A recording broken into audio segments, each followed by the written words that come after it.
Okay, so this is a new kind of role-playing game.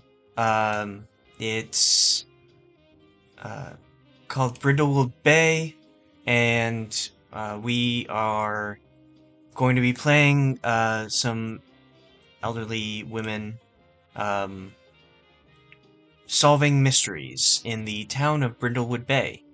And we're going to be very heavily going into role playing. This game is pretty fluid, pretty fluctuating. A lot of things can change. It's not entirely up to me as the keeper to uh, dictate what happens.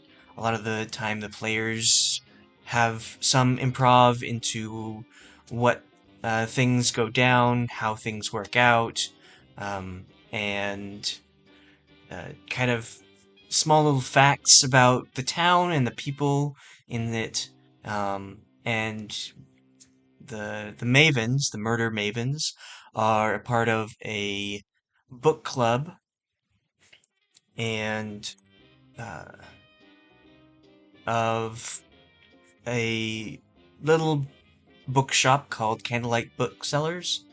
Um, they go every week discussing their favorite uh, um, murder mystery series called The Golden Crown. and the character inside of it, which is Amanda Delacourt. Um, and throughout the years that they've been a part of this little area, this Brindlewood Bay book club, they've helped the police solve various crimes, just from misdemeanors to outright murder. And this is one of their stories. And we'll start. Also, this uh, game sort of revolves as a uh, TV show. Um, so a lot of the action scenes or a lot of the exposition scenes will happen as if we're in a TV show talking about these mavens, showing their lives and whatnot. And so we'll start with the intro of the show itself. And we open with the camera sweeping over the water and down into the town of Brindlewood Bay. Cars pass its welcome sign, which displays a population of 2,500. Who would be the first person to describe a vignette for their character?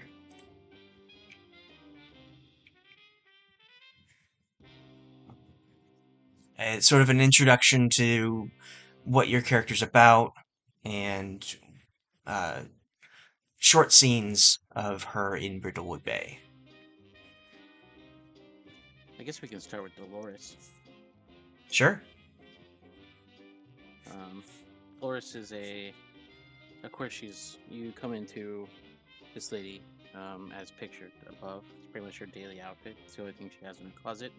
The only thing she wears on a daily basis, even for anything from casual to proper events. She is pretty much always wearing the same thing, maybe just a slightly different tint of purple or pink. When you pan into her, she's walking down a sidewalk with a clipboard in hand, writing down infractions for the HOA to penalize people. It's just writing it down and looking at things, going, and just mental notes to herself. A casual tisk every once in a while. She'll stare at people, glare at them. They'll put their head down and walk away very quickly. She is not to be messed with. She means business, has no fun in her life, who gets pure enjoyment from other people being held to the rules.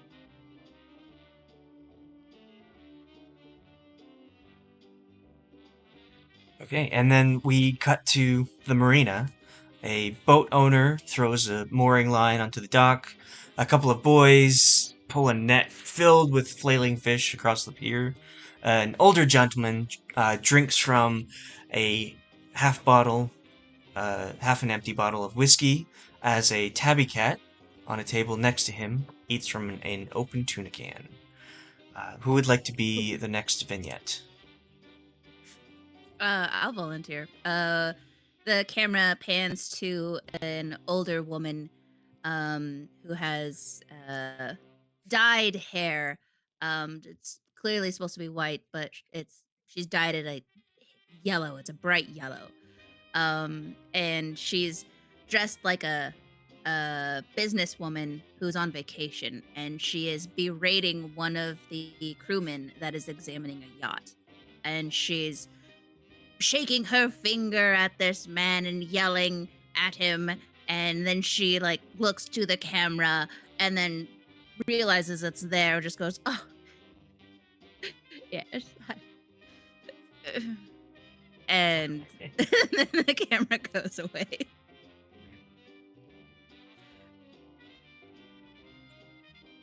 Okay, we cut to a quiet library. A child reads to her mother. A young man scribbles down notes while scrolling through microfilm. A young woman wearing a pencil skirt and a tight bun carefully slots a book into its place. Who would like to be the third vignette?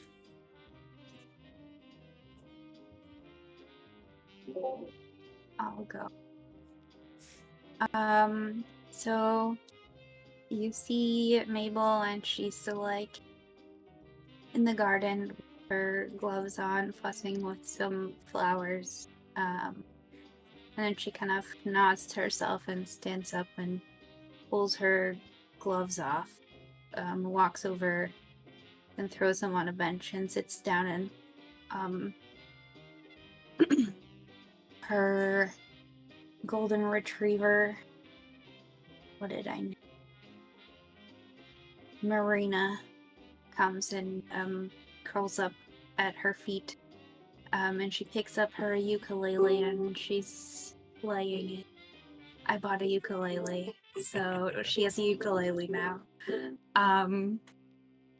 And the like stray cats come and they like sit around her, like, you know, like when little children sit in like a half circle.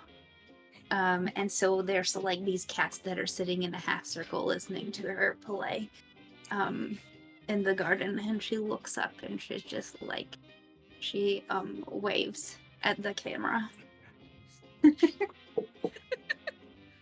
Very nice. We cut to the streets of Brindlewood Bay. A group of children are playing baseball in the middle of an empty road. A trio of women laugh as they walk down the main strip, and a woman in an official police uniform shakes her head as she places another ticket on a parked car. Who would like to be the next vignette? I can go. Peg is sitting at like a window seat at the like a coffee shop, and she's drinking black coffee and seems to be genuinely enjoying the flavor of it. But she's got sort of collar length hair, braided into like pigtails almost, or not pigtails, but like braided back out of her face. It's just sort of like leaning into like a silver fox type look. She's got some like comfortable pants, but they're still like look crisp, like slacks almost. But that more retired lifestyle, and then just a almost tone on tone shirt that she's wearing that's matching, with a lavender brooch pinned to her lapel. And she's writing in a handmade card. Looks like a lot of words in such a small little card that she seems to be preparing for someone that she cares about, one of her like nieces or nephews. And sort of just like looks up, looks around, and before she continues to write or take a sip of her coffee.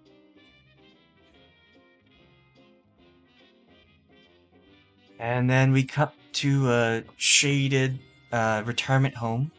Sitting at several tables in a recreation room are pairs of aged individuals playing Othello and backgammon. An attendant aids an elderly man in a walk across the park, and a young man in a white tank top and raggedy jeans awkwardly hauls a beaten-up AC unit to an old truck outside the front entrance. And this is the final vignette. So the camera pans over to this very short lady who looks like a color explosion happened on her. She's got a long cardigan that looks like it was made up of a bunch of different materials sewn together, and leggings, and this skirt that looks like was originally longer than what it was. There's some seams that are a little frayed. And she has a camera with her and a bag full of supplies, and she's just taking pictures of the surrounding area, looking for inspiration for her next little diorama. Just taking pictures of scenes, trying to get an idea of what's going on. She'll look up at the camera and just kind of smile and wave, and then point her camera at it and take a picture. Oops. Alright. The final shot is of the 5 mavens together, laughing, sitting in a circle of chairs in a cozy pastel reading room, a novella in each of their hands. It freeze frames, and the Brindlewood Bay title appears, with the episode name, No way, Doomer!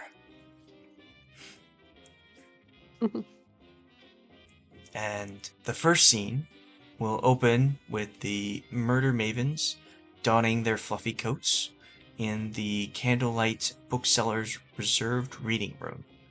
They seem to have finished their weekly book club meeting and are getting ready to head out for afternoon tea. It is late October in Brindlewood Bay. Can you describe the outfit your character is wearing for chilly weather?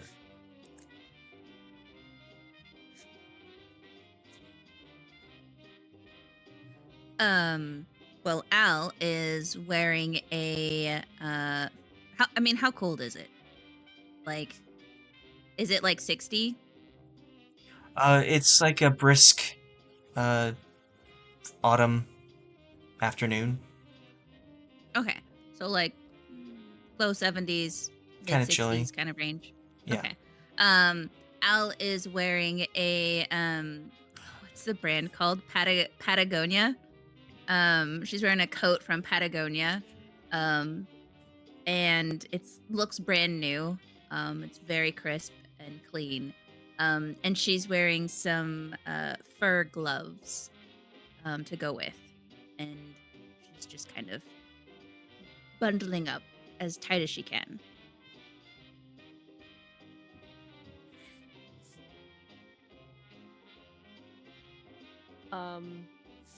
May is wearing a knitted sweater. That's just a there's a bunch of stripes on it out of like blue and green and red and a bunch of colors that are next to each other that just don't match up. And she's probably wearing some very warm pants and a long sleeve shirt that seems to have some paint splattered on it. And her nice sturdy boots and a scarf and a hat.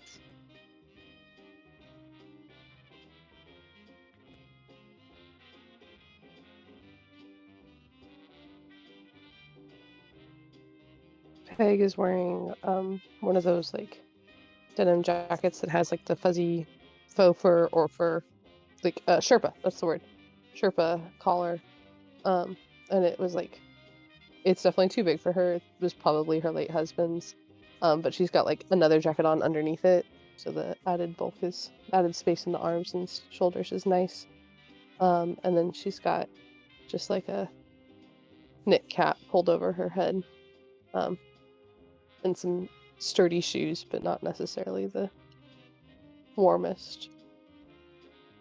But they're got good traction.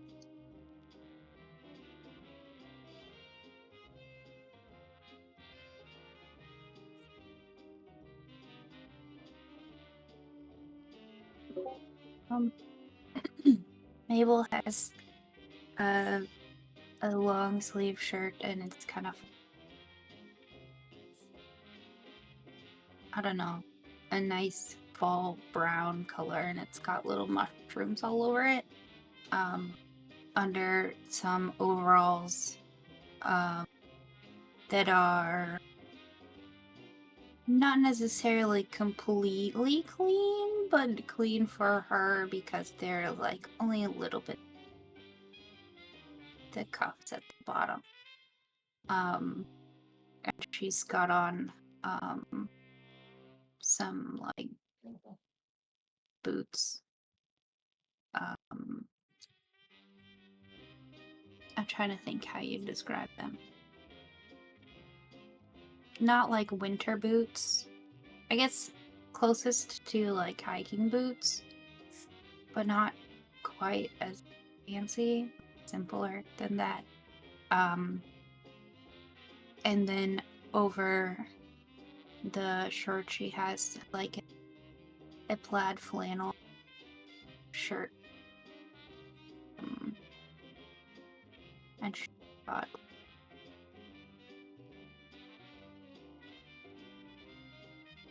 beanie on, I guess, is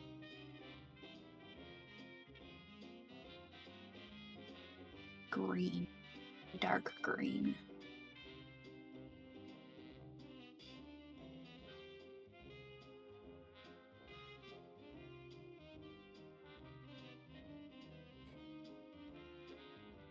Dolores?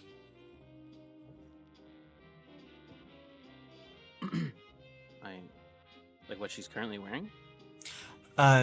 Like jacket, like if to put on a little bit extra because it's chilly outside. I guess it's just a pink parka. That's fair. But Is the Is it- parka on top of your jacket? Is it a uh, is it a full length parka? a little bit of flair though? It has cat ears. Oh my gosh. Wow. Is it like knee length, or would it It would be knee like length on a taller woman? Okay, hold on. Let's run it back just a little bit. It would be a like a pink trench coat. Like a peacoat?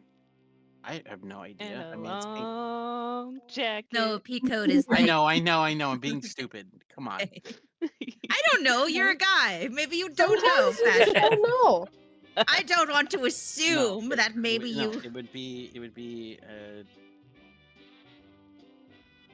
She's very like 1950s, so it would definitely be more of a trench coat than pink. And It's here. Let me. Like this? Long parka. uh, With a short skirt and a long Yeah, that's what I imagine. jacket. Sure.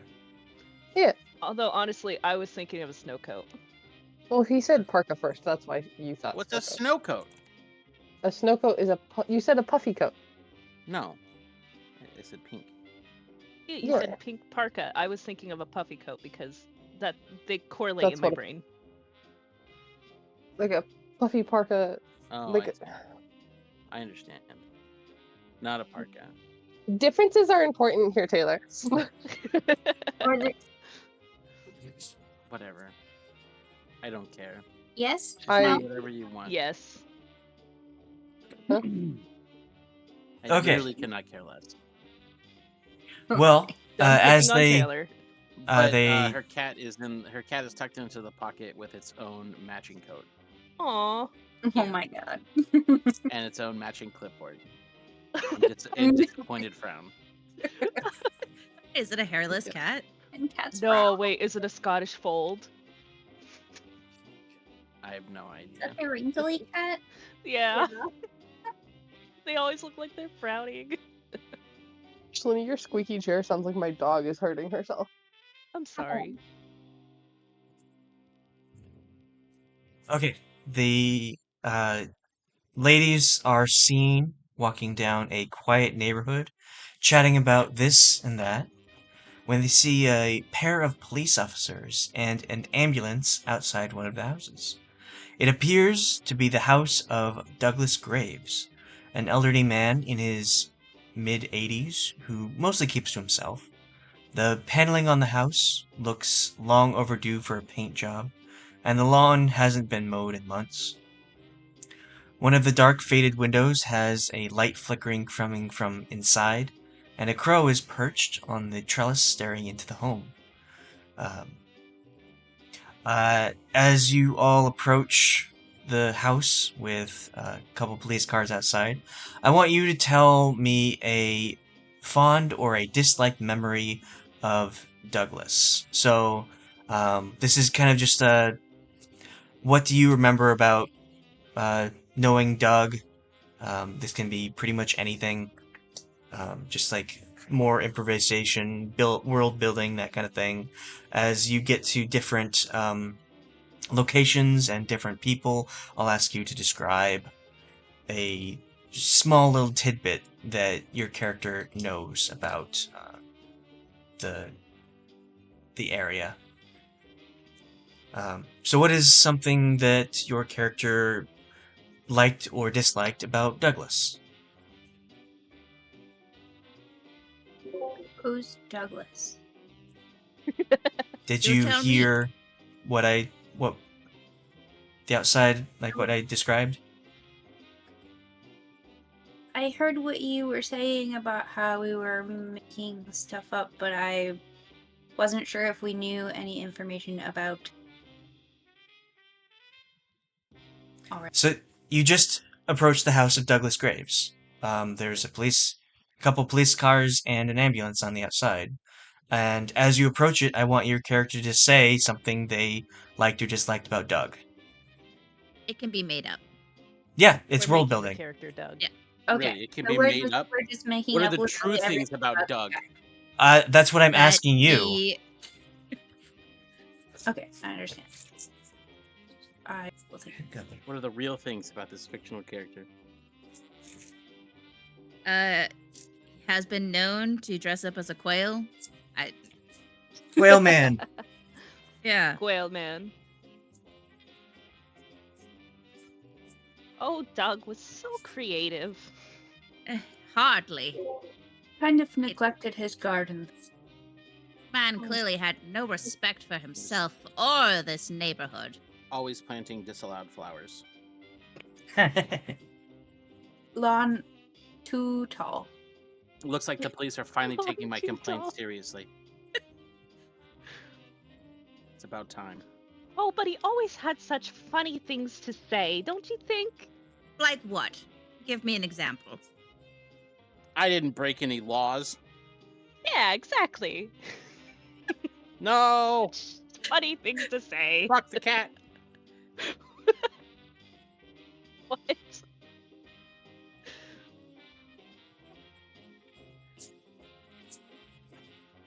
What happened?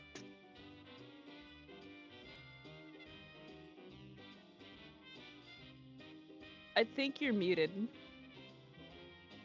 Who? Me.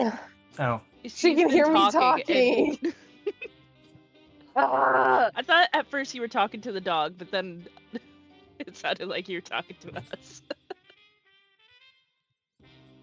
Doug always told me a funny joke when we were getting coffee at the same time. Because I'm not doing the bad voice again. You're gonna have to do the voice sometime. Yeah, but I'm not doing it for that part. I swear to God, if I just got to row 4 on this goddamn double-pointed needle and I don't have the fucking right pattern.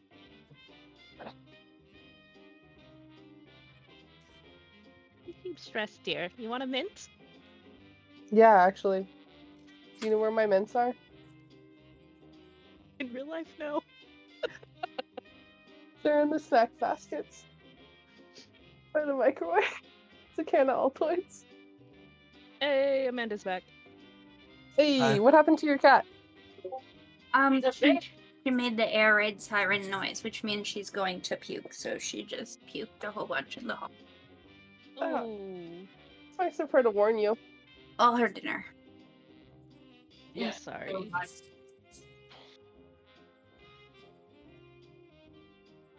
It's nice of her to let you know that she's gonna do that, though. Yeah, usually I can at least get her off the carpet. Ouch. It's all over food.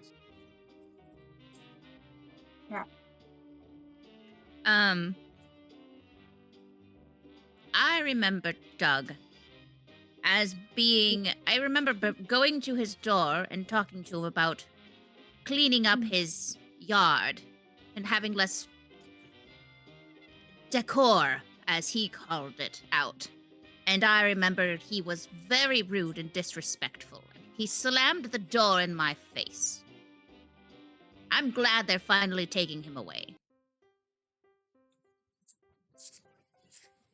I think he was a lovely young man. He was How in old his is mid Doug? Did he 80s. have You know rheumatism? this. Yeah, young man. Okay.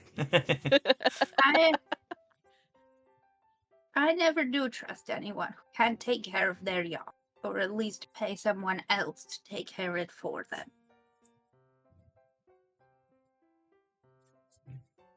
Exactly.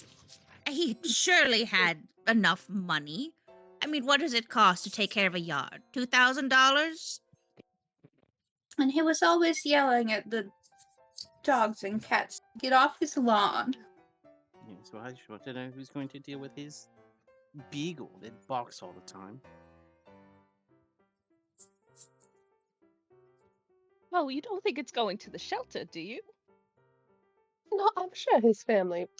Shelter dog should not be bothering anyone, even especially the shelter. Do not have room for such a defiled creature. Alright, so outside of the house, you see there is a woman in her early 50s talking to the Brindlewood Bay sheriff. Um, the sheriff is Gilbert T. as charged, and the woman has a handkerchief in her hands and appears to have been crying. Her large beige overcoat covers a teal gown and white apron. You all recognize her as Beatrice O'Clean, a housekeeper and caregiver for those who didn't want to stay at the retirement home in Brindlewood Bay, though she also works there as an attendant.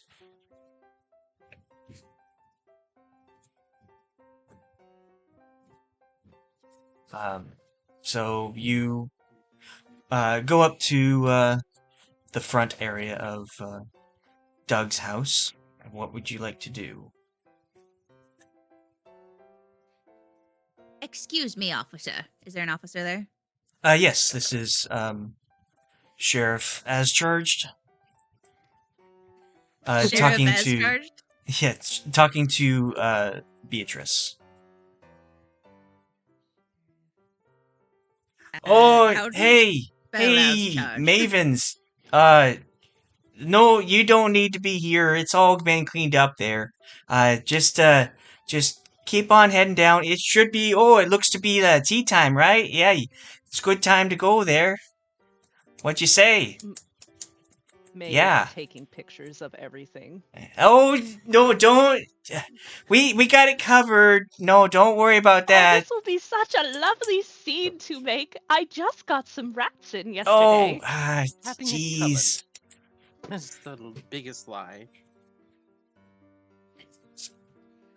The only thing you guys Are have you going covered to is have your someone cats when clean it up comes to this doing yard things wrong. now? Oh well, it's fine. Just don't worry about it now. Uh, just having a chat with Miss O'Clean here, and we'll be heading out. No problem. Where's Doug? What was that? Where's Doug? Oh, well, Doug's had a bit of a fall now. It's okay. No problem. Don't worry about it. Is this a literal or a figurative fall? Oh well, there. Is this Doug's crony empire finally gone? he was watching TV in there, and he had a little bit of a fall. But he's taken care of. You know, we got the No, ambulance right here. Is he on the Stairmaster while watching TV? I'd like to walk over to Miss O'Clean. I don't remember what you said her first name was, and Beatrice. sort of like put an arm on a hip. Yeah, pat the back of her shoulder and be like, "Oh, honey, that must have been quite a startle for you." Oh, uh, oh yes, I came in with a daily activity, and I just saw Doug there, and I didn't know what to do. I just had to call the sheriff in. It's not. It's quite a sight in there. Oh no, it's fine, Miss O'Clean. We gotta take care of. No need to get the Mavens involved. No whatsoever. Are you I sure? say it was I used to be a doctor, you know. Well, I can used to help. be is the key word there. You know, we got some medical professionals inside taking care of Doug. No problem. Oh, well, I'll just go in and make sure they're doing a good job, dearie. Oh, I don't know about that. Okay, so this will be the first That's what towards the house. the first roll. So it's a day move. Actually, we'll go with kind of a medal because you're trying to impose yourself upon situations. So how do you think would you have like a would you use um presence to kind of like uh size up the sheriff, or are you trying to use vitality and try to like hurry in before he can catch you?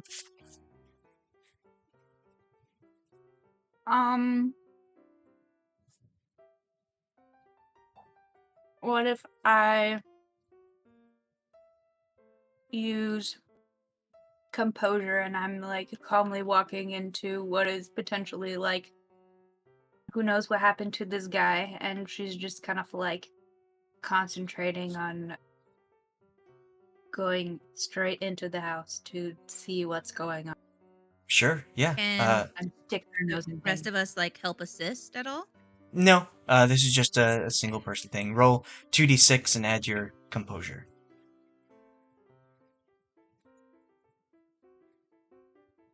Um,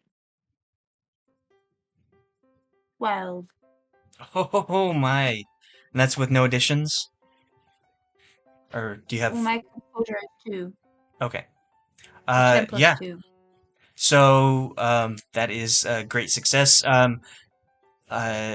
Sheriff, as charged, is so, like, kind of flabbergasted at you showing up and, like, just immediately going in that he cannot, like, get in front of you in time.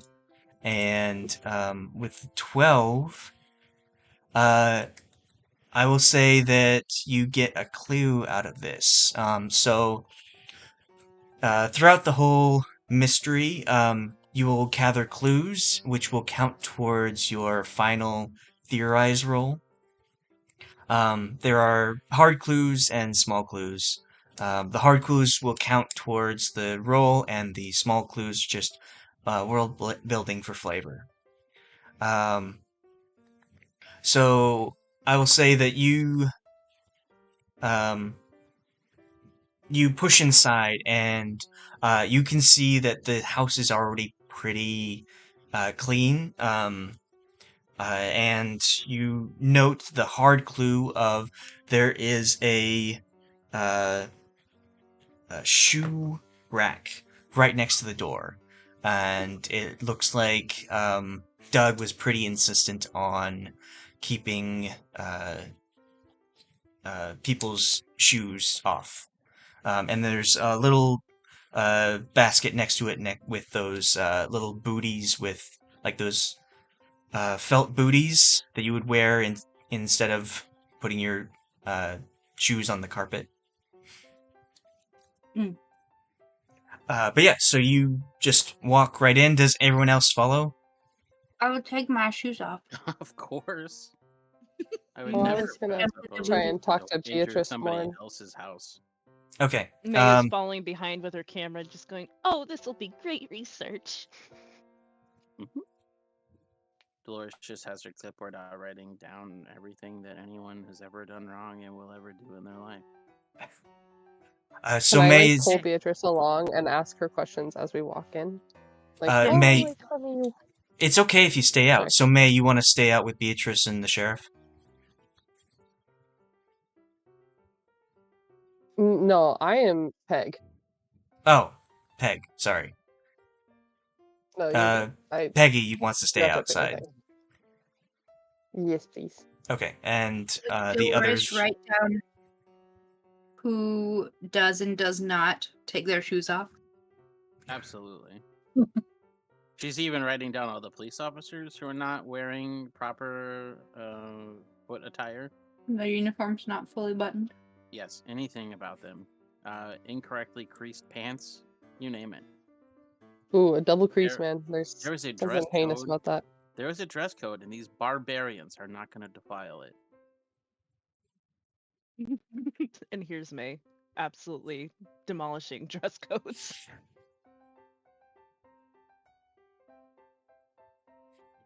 Okay, so the other four walk in. As you're going in, I will go back to Peggy and have you talk to Beatrice real quick before I head inside. So the three of you are standing outside the house. What would you like to ask her? Now, honey, were you just come around for your normal daily visit, or what was going on today? Oh, Yeah. you know, I just wanted to come in and do my job. I didn't expect what I would see.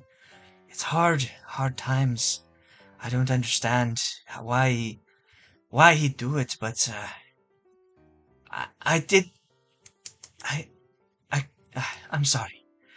I it's Oh, been a hard morning for it's a. me. Yes. Oh, I'm sure. Dog is on my rounds, and I coming in on the morning like I do every day, and just find What do you him. normally do today? Uh, Does he normally go for a walk with you, or do you guys normally stay inside?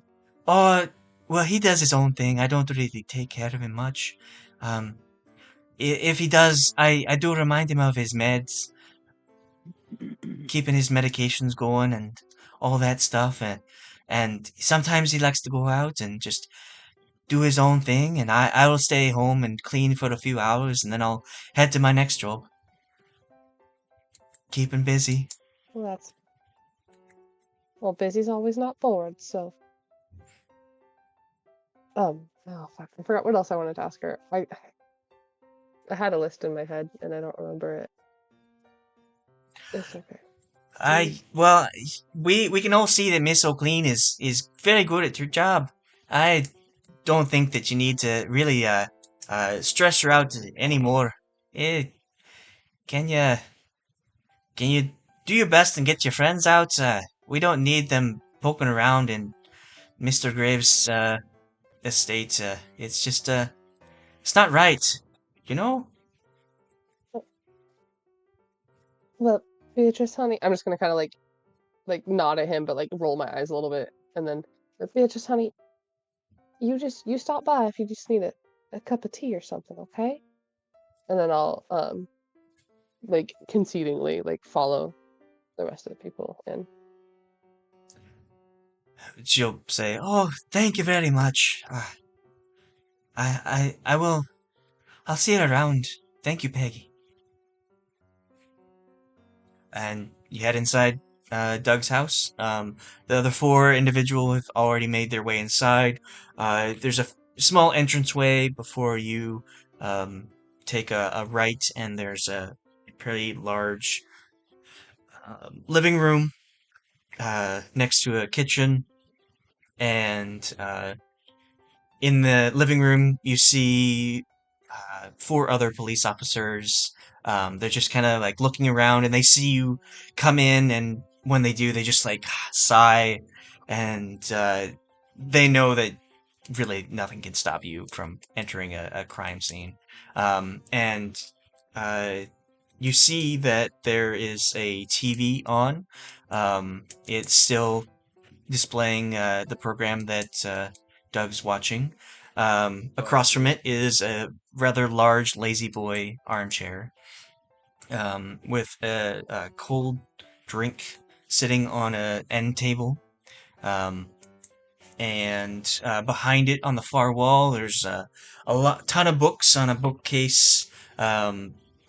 All like kind of disorganized, mismatched. Some of them aren't facing the right way. Some of them are pulled out slightly.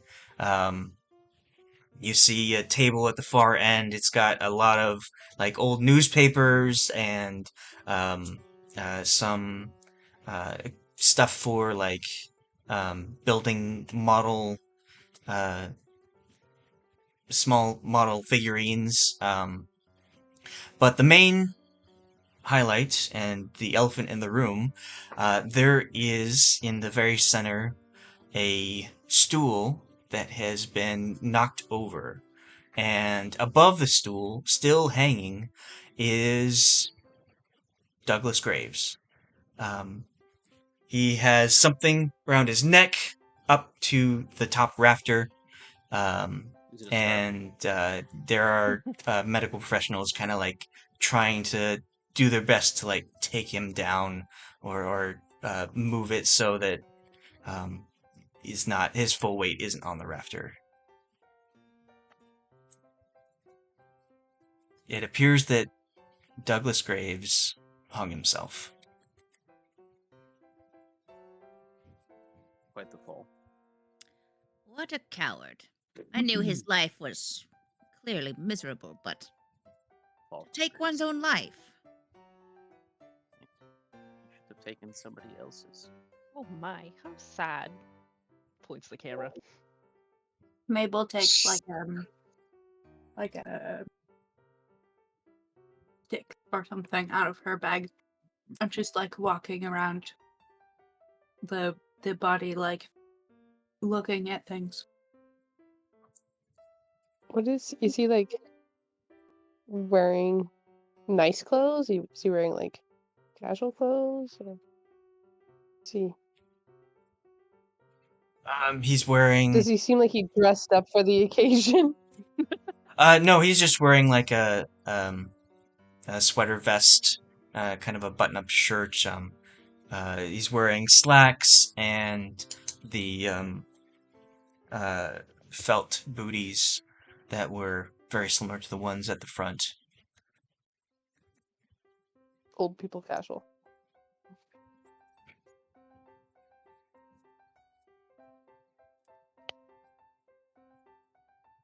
What kind of drink was at the Lazy Boy? You said there was stuff at the Lazy Boy. Yeah, so you see that it's a half glass of a dark liquid with ice in it. Is the ice is still in there. It's not melted. Yes. It's actually we'll say it's like a stone. It's a cold stone. Like a whiskey rock? Like a whiskey Yeah. stone? It looks like well actually go ahead. Oh.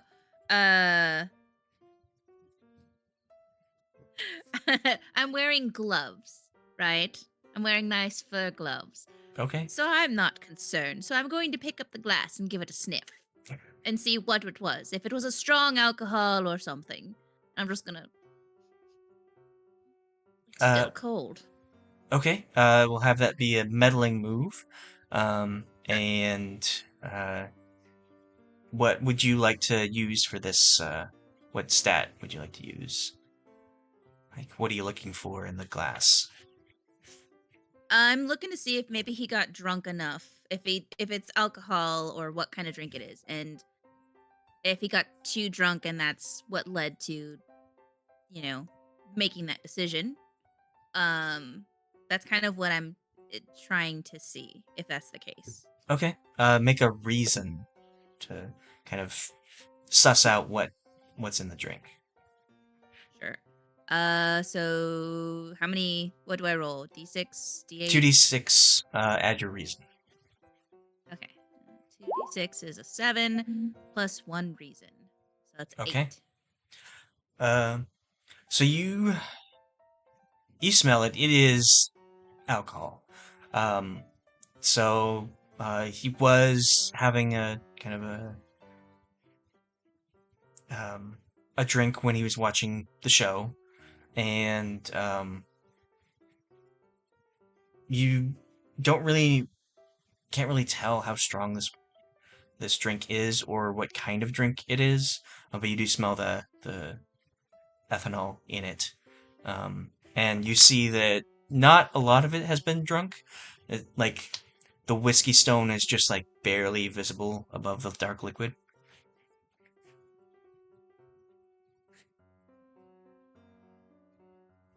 Does the glass feel? Well, I guess I have gloves on, so I can't feel that.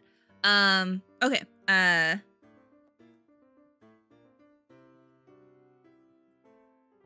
What's Dolores, dear, smell this. My nose is far too refined to tell what kind of repulsive liquor this is. Perhaps you might have an idea. bitch?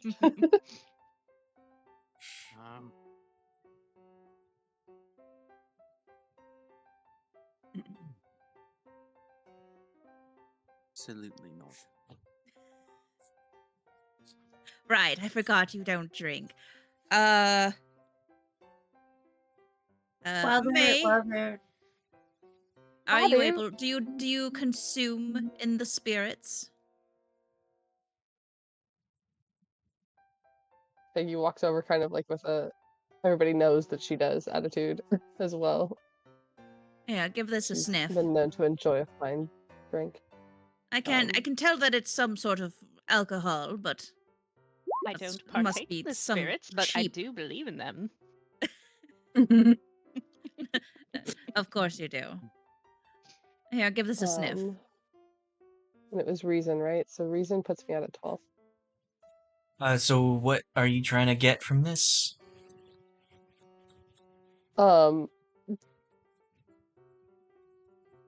I forgot your name. Oh my god. Al. Al Al asked me what kind I think it was. So like if it was like a particularly strong drink then? Is that what we're looking for? Yeah, because I can't tell. And then perhaps also like If anyone like knows if it was something Doug liked to drink, I guess would be also the What next is in thing. the glass? What year is it from? The taste of it. Yeah, do you want to taste Take a this? also drink. I feel like I did allude when we were walking up that like Doug and I have had conversations, so I guess like if it seemed familiar, maybe based off of that would be nice. Yeah, if it was his known drink. So are you smelling it, tasting it, just looking at it? I'm just gonna smell it. I'm not gonna drink it. Okay. I know better than to get my DNA all over. Yeah, you won't Well, drink with all that, this.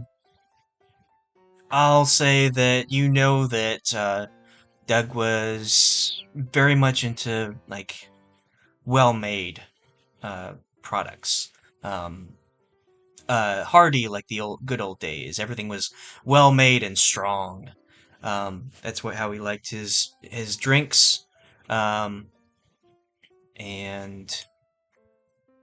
uh, he you can tell this is a very nice whiskey. You know that like he would have like he didn't have special occasions, but he just like enjoying um uh having a snifter of something. And with the 12, I'll give you a hard clue that it's a bit odd. Um, because you remember Douglas Graves, he enjoyed his life. Like, he enjoyed his old age. Um, you would always see him around just like with a weird, creepy smile on his face and kind of like happy about something going on. So, the hard clue of he enjoyed old age. Okay.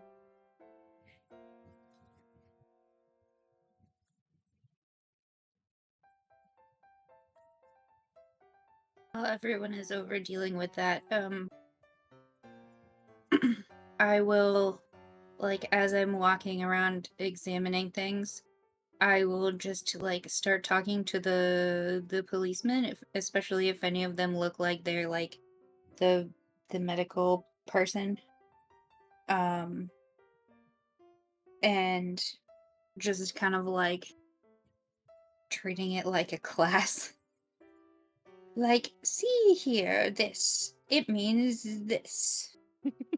Type of thing. Very technical. Okay. Well, the medical professionals are getting ready to take Doug's body down from the rafter. If anyone wants to do anything before they do so, now's the time. But they're going to attempt to cut him loose.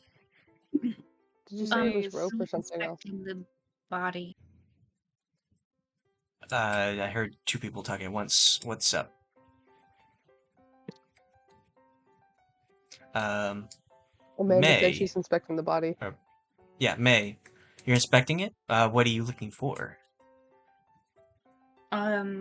Just clues, anything out of the ordinary, like medically, considering he's hanging from the rafter. Roll reason. You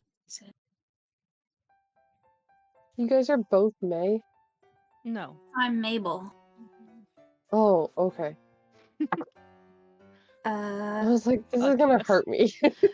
She's Mabel. I'm Ah. Maybelline with 2 Y's. Great. I hate you. What was the roll? 5. All right. So in the game Brindlewood Bay, there are times where if you feel like you want to kind of like give a little bit extra, one moment, you can put on a crown. So we talked about the uh, Golden Crown Mysteries, the series of books, and how you can put on a golden crown, which instantly bumps your score up to a 12 plus. This is just a normal crown. So you can choose on your character sheet. There are Crown of the Queen and Crown of the Void. You can choose to pick a Crown of the Queen and do one of the um, descriptions. And then once you do the description, you can bump your score up a level. So um, from 6 or below to 7 to 9, or 7 to 9 to 10 or 11. Or you can put on a Crown of the Void and have the consequences of that happen, but also still bump up your score by one level. So if you'd like, you can put on a crown and describe something that happens in the on the character sheet, or we can go with the 5. Sorry. It says also that I can use my medical bag to get advantage on a die roll. So yes, we'll have this. You say you want to use, and then the Maven move says that you don't mark it once you use it, right? Yeah, it says leave it unmarked. Whatever Okay. that means. So when you use an item in your inventory, you can use it to get an advantage on a roll, and once you take that item, you mark it, like there's a checkbox next to it, and that means you can't use it for the rest of the mystery. So it's just like a temporary advantage. But since you have it constantly, whenever you look at something that regards medical stuff, you don't have to get rid of it. So I would normally say, uh, before you make the roll, you should use it instead of after you make the roll, because advantage is you roll 3d6 and take the highest 2. While disadvantage is you roll 3d6 and take the lowest 2. I see. So just to keep track of stuff easier. So if you still have those dice out, you can roll a third d6 and take the highest of the 2.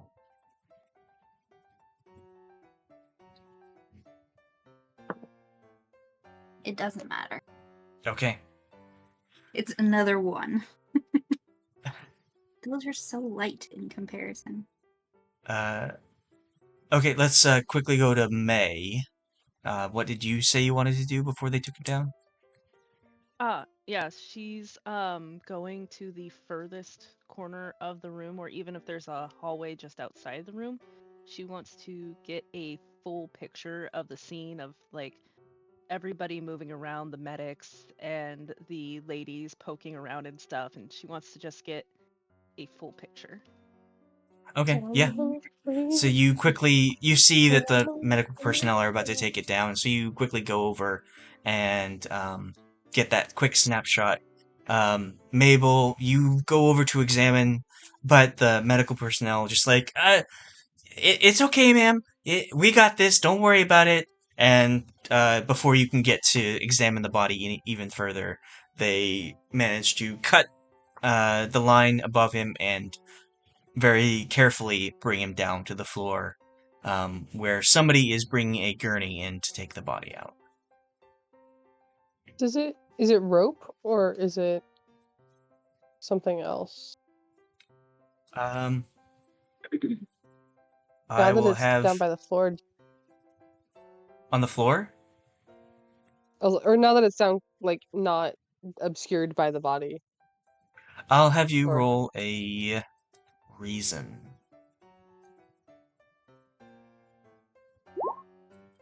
Oh, I can't tell.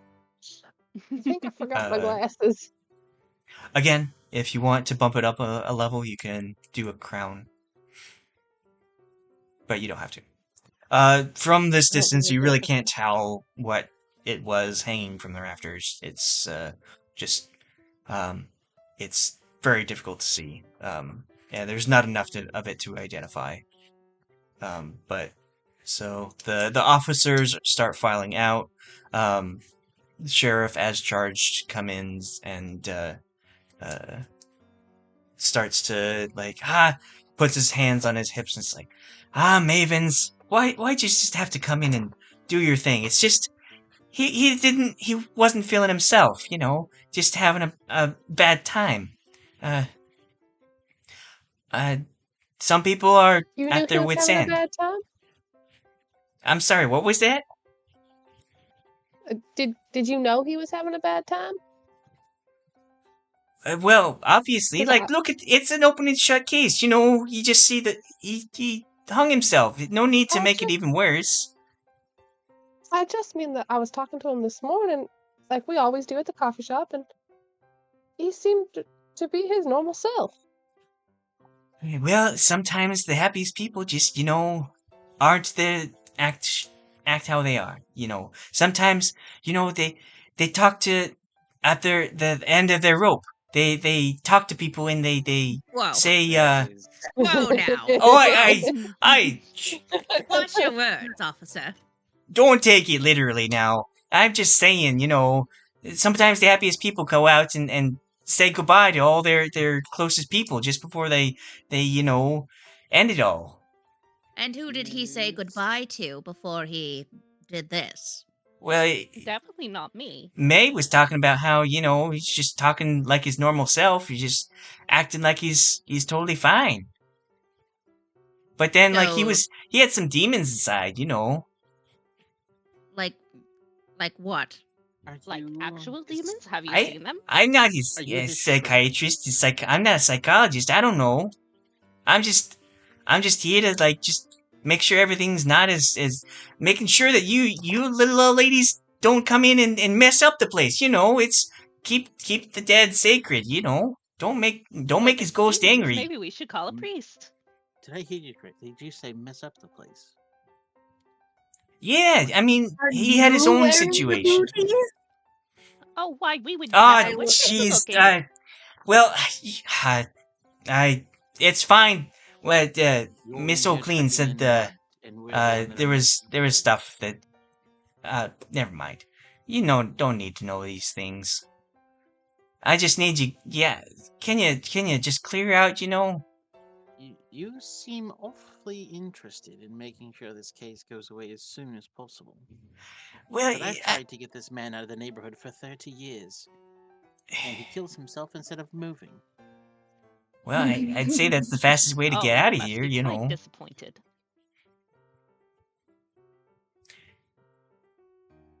I mean, if he Watching enjoyed people- life as much as people say, then moving would be the better option. Watching people pack their If he things did and move away get out and of leave here. my neighborhood better for it is the most delightful experience that I get.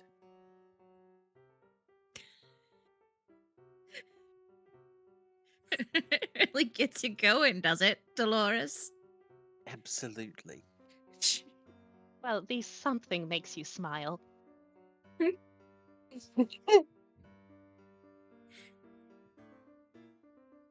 Are the police here pretty, do we, as the Mavens, feel that the police here are pretty incompetent as far as their job goes, with investigations and everything? What is our standing with the police? It's a small town, so not a lot of crime happens here.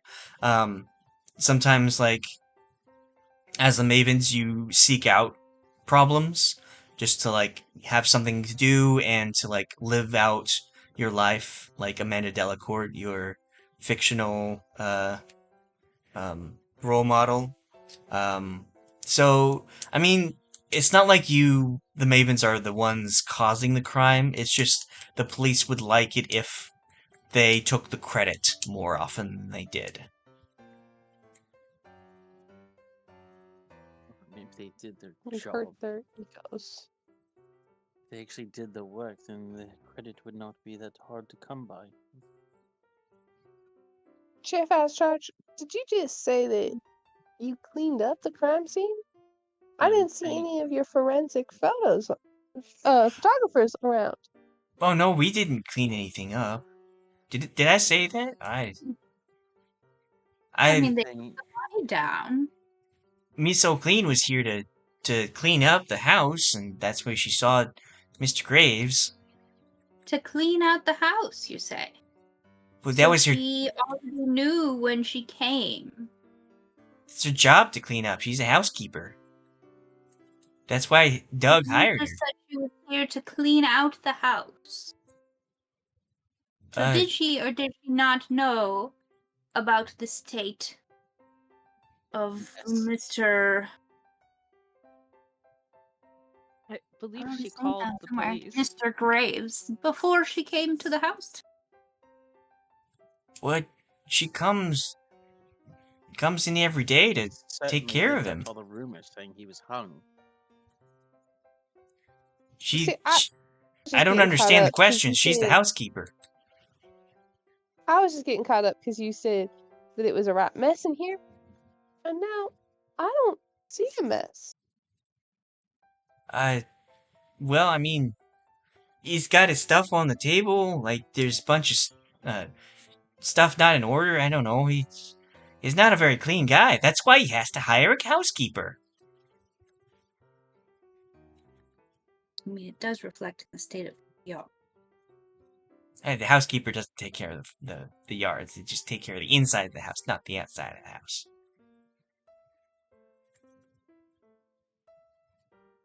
But if she was coming to clean, how come nothing is clean? These things you mentioned. Because she saw the body and then immediately called the police, like a good citizen should do. Not call the Mavens, who are meddling in police business. Oh, please. We've solved half as many murders and situations. We're basically doing your job for free. What are you complaining about? I'd round down on that number. You know, we're good on our job. We do our job. You just show up and tell us our business. Of course you do, Gary, and you guys do such a good job keeping us safe.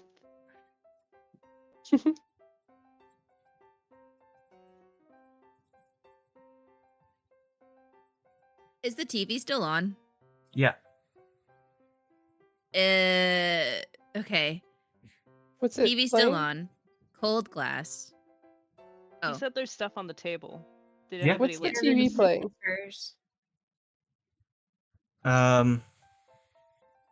Is my mic not working again? No, I can hear you just now. Like a few seconds behind. Okay. I asked earlier if what was on the TV, but there's other things going on, so I didn't know if I got heard. It was true crime. You can see playing on the TV is the Andy Griffith Show. Quality content. Do we know if you like to watch that? The fuck? Just like before, you know that he liked to watch, or he liked the old days. He liked time before things went weak, and things were made better back then. Much like the whiskey. So he just watched How It's Made and the History Channel. He watched the Andy Griffith Show, Dick Van Dyke, I Love Lucy, that kind of thing. The good shows. The Mary Tyler Moore Show. Bob Newhart. I don't know any of these shows in real life. Really? Yeah, I'm seriously. I'm so out of my element. I'm gonna be right back. I'm gonna keep my headphones on, but I'm not gonna be able to talk. I'll be right Amanda, my border is back. If it feels like the sheriff is trying to like force the mavens out, Al is going to try and use her, what's this skill called? Presence, to take up the sheriff's time and just start like, I have so many complaints about your department, let alone this investigation and how you're handling this. This is a complete disaster on how you're handling this. I'm just gonna try and distract him as much as possible so the mavens can keep investigating. Sure. Yeah, while Yeah. she's doing that, I want to inspect the bookcase. Okay. And I'll start leaping roll- through the table. Roll presence. Yes, sir.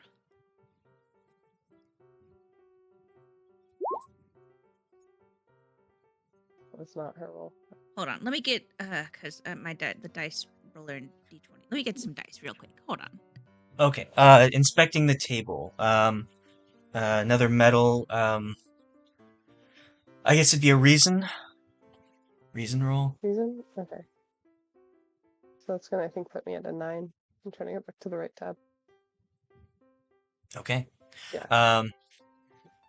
So on the table, you see like a lot of scattered papers, newspapers. There are those stencils for like model miniatures just around. Uh,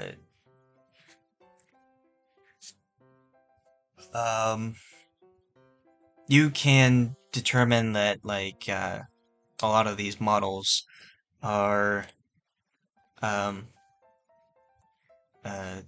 cars, like old cars. Just like pieces of them. There are no completed ones in sight right now. But you Okay. see throughout there's like these stencils of the model cars, and newspapers of like from 50 years ago, nothing present. Okay. Can I check his kitchen? I just want to see if there's anything out of place in there. Sure, yeah.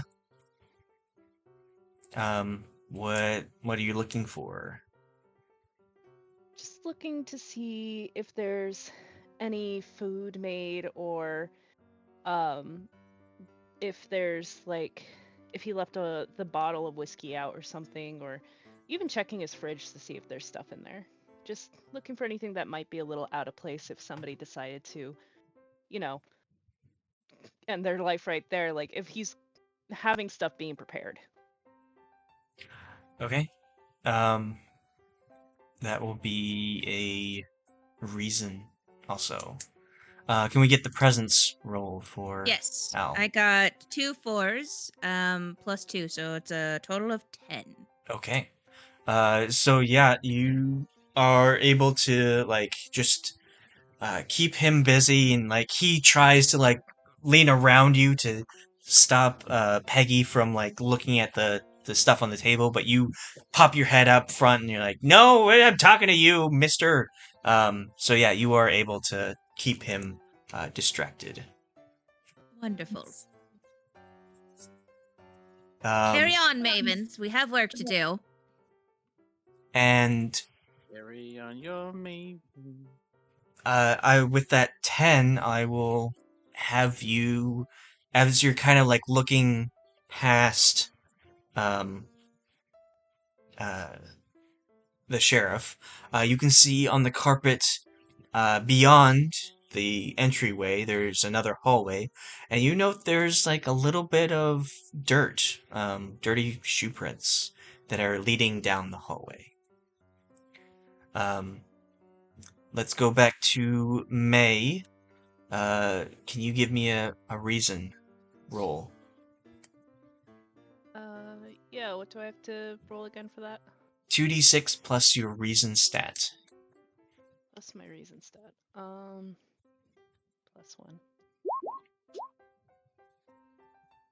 1. 10 total. Okay. So you are in the the kitchen and you're looking around, it looks like it's not like the best. You see there are like glasses in the sink, some dirty dishes along the counter next to the sink as well. Um, there are like cabinets that are still open. It looks like Beatrice didn't have a chance to like tidy up after him after the night of him just doing whatever he wants. You look in the fridge and you see like a lot of pre-made meals. It doesn't seem like he really liked to cook. It just like throw something in the microwave. Uh, a lot of like Hungry Man or Marie Callender's meals pre-made. But with a 10, as you are closing the um, uh, fridge door, you notice that there's a post-it note on there, like a lone post-it note uh, that says it has a number on it, and it is labeled as Jacket's Junk.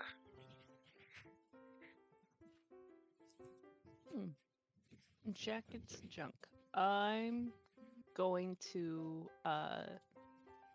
take a picture of the post-it note.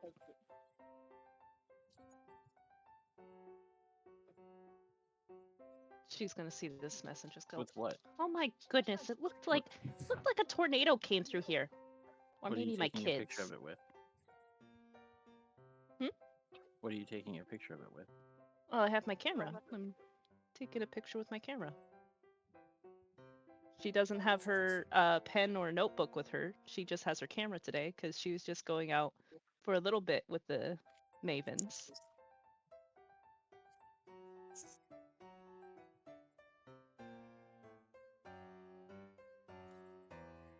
Okay. Would Mabel or Dolores like to do anything while Al is keeping the sheriff Yeah. occupied? I already said that I was gonna look at the bookshelf. Oh, right.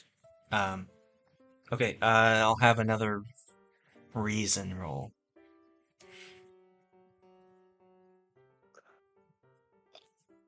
Reason.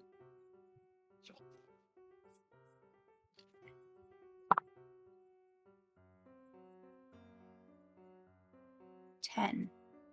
Okay. So you browse the books.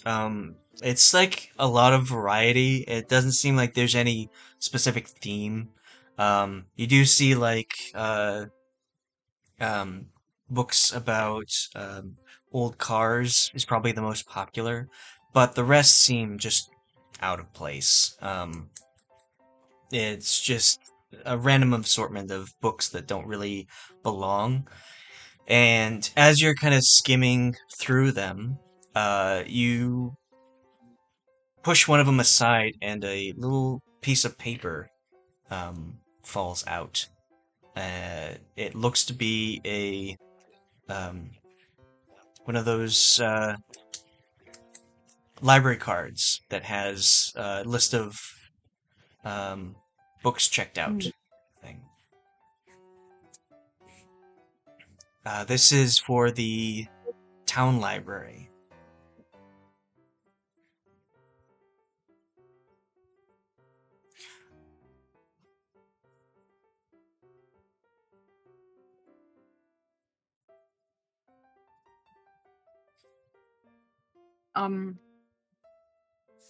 I will look at the books on the list. Okay. You see, a lot of the books on here are just like what you've seen before, just books out of the ordinary. Nothing specific. It looks like this. Uh, Doug liked to go to the library and check out books. It seems like also that it's every Saturday he liked to go and check out books. What Once a day is week. today? It is Wednesday. Okay.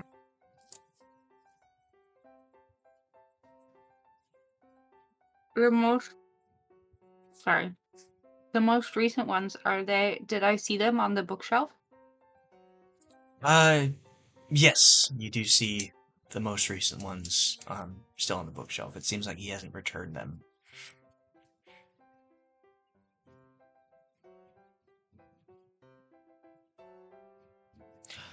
So I don't know if you're taking notes or you're keeping track of stuff, but um, the hard clues that may have been passed by are the post-it with the jacket's junk number, the model cars that he liked to build model cars. He enjoyed old age. The TV was found on. On the shoe rack. And the shoe Yeah, prints. the fact that they had slippers for indoors, and the duty shoe prints that um, Al just found. Are there any like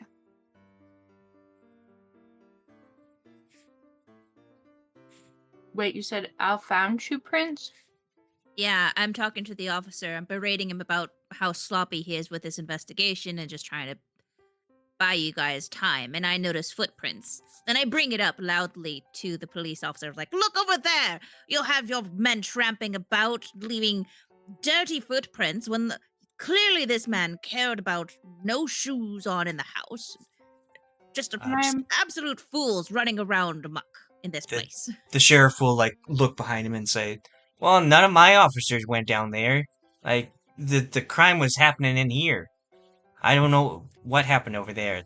I mean, I'm sure that uh Beatrice Miss So Clean was planning on taking care of that once she got here, but I mean, don't think He that's was in his odd? slippers. Yes, he's wearing his slippers, and I'm he gonna walk clearly. over to them and like take something out of my medical bag and like measure them and tell it to Dolores to write down measuring what? the footprints. The footprints? Okay. Um, so you can tell that these were made by. I mean, they're not distinct. You can roll reason to see if you can get something good out of it.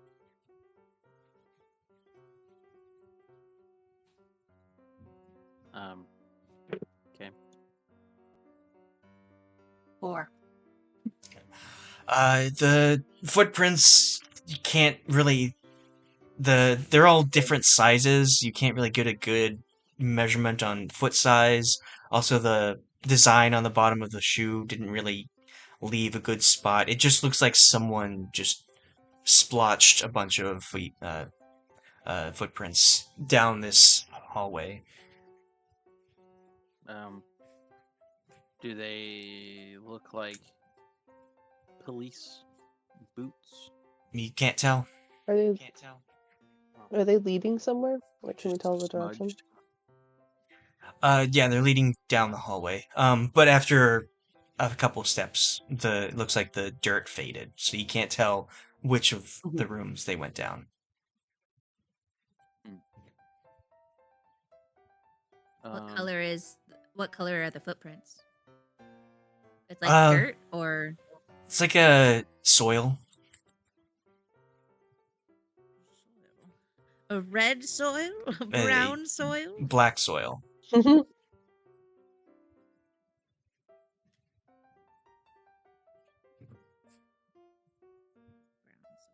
Well, this certainly didn't come from Mr. Graves' flower bed.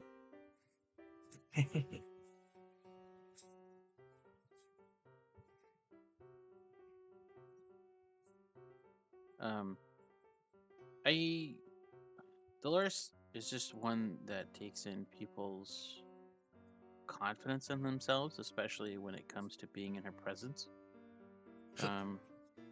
She knows who shrinks away from her imposing persona, and how the police are normally are. Are there any of the people that are in the house currently that just seem to be not acting like they normally would? Granted, this is a murder scene, even though or I guess it's technically a suicide. But even given that, is there anyone that's like acting differently towards her or around her, or like extra anxious that there's people near us, or I don't know, just a unusual. Do you want to roll presence or composure? I would roll composure. Okay. Oh, what would I roll again? 2d6. And then like plus the 2 or no? Plus the composure. Okay. Whatever it is. Rip.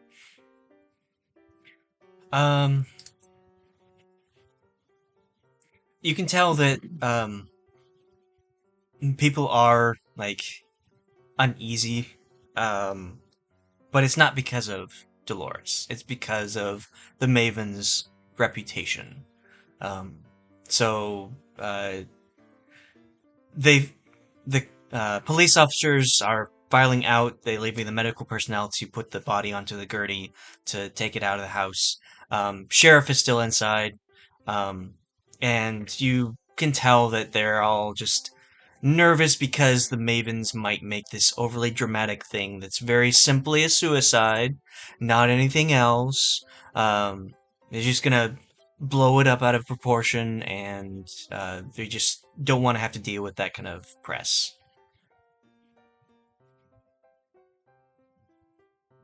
Okay, but they're not like, they don't seem to be any other time that we've imposed ourselves. They seem to be reacting the same.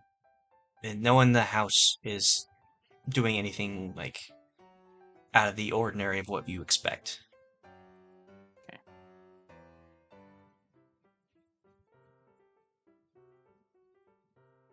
I'm gonna go back to the bookshelf and start pulling off the ones that are library books and just be like chattering away about how Ellie forgot to return her library books one time and she had like so much fines. We really should take these back to the library. And I'm just like stacking them up in my arm. Is that your character or is that you? Ellie is my late partner. So who is in the living room? Peggy went to the kitchen briefly. Mabel is checking in the living room. And Al is kind of in the entryway with the sheriff. So who is still in the living room area? Just May, Mabel, and Dolores? Yeah. And what are the three of you doing in there? I'm gathering the library books. Okay. Getting increasingly annoyed by people doing their job incorrectly. Okay. And May? She's making her way back out of the kitchen area. Making your way outside. Oh, I thought Peggy was in the kitchen. No, I was in the kitchen. May. I think you have them backwards. Okay. Shalina is May. Maggie is Peggy. Peggy looked at the table. Oh, right. Peggy is the... Oh, I thought Peggy was the one with the camera. No, With your zines. no. Oh, okay. No, May. May has a camera because she makes dioramas. Yeah. And she likes to draw inspiration Oh, from disturbing, okay. creepy bullshit. Okay, yeah, that's why I Peggy's thought... designs are more scrapbook style. Is it Well, a yeah, Canon that's... or a Nikon? Pictures are very scrapbooky, so that's what I had in my head. Oh. No, that's true. Okay. What is Is it a Polaroid? Yeah, So- it's a Polaroid. So Peggy, what are you doing in the house? Well, I looked at the table. I think I kind of want to go just like maybe poke my head in a couple doors down the hallway if I can get away with it.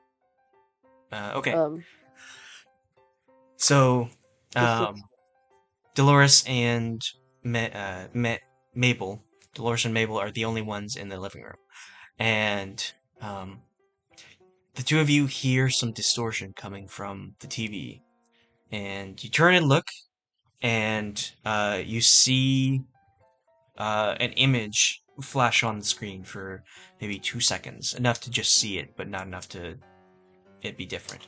And you see it is the face of Douglas, and he looks significantly younger, probably 30 years younger.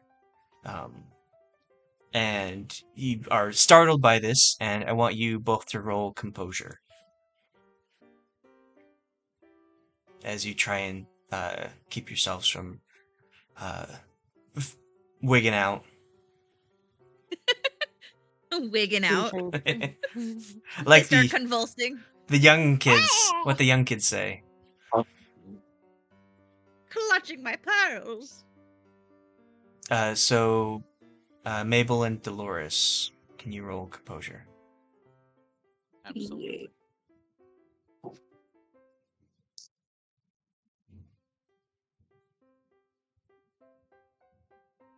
Eight.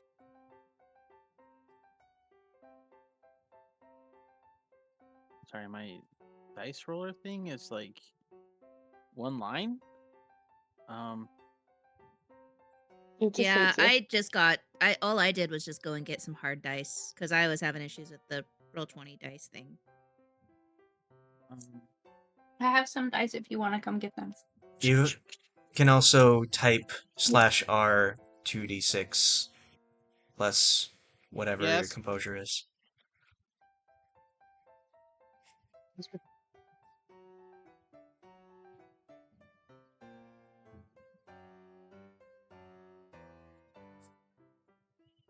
Wig out. Wig out. Oh, Ooh, freak okay. out. So you feel like something disturbing just happened. You kind of feel as if like, oh man, that was creepy, but you don't get any negative consequences to that. So sorry, I have no idea what I rolled for. I was being talked to by like 3 different people. composure. Yes, I don't know the context. Oh. Ru- You uh, were in the living room, and you heard some distortion happening on the television. You turned to look. You saw the Andy Griffith Show briefly turn to Douglas Graves' younger face, roughly 30 years younger, so Okay. mid-50s instead of mid-80s. And it was there for roughly 2 seconds, just long enough for you to see it, but not long enough for it to stay on the screen. Okay. Thank you. And it was just of his face, there wasn't like any part of himself.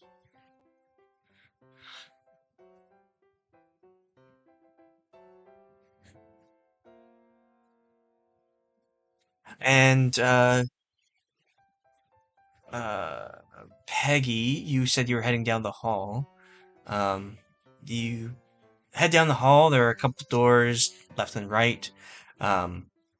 As you are going along, you look inside. There's a bathroom in one of them. There's a bedroom on the other side. On the far at the end of the hall, you see there's another bedroom on the same side, and opposite it is an entrance to a garage. Okay.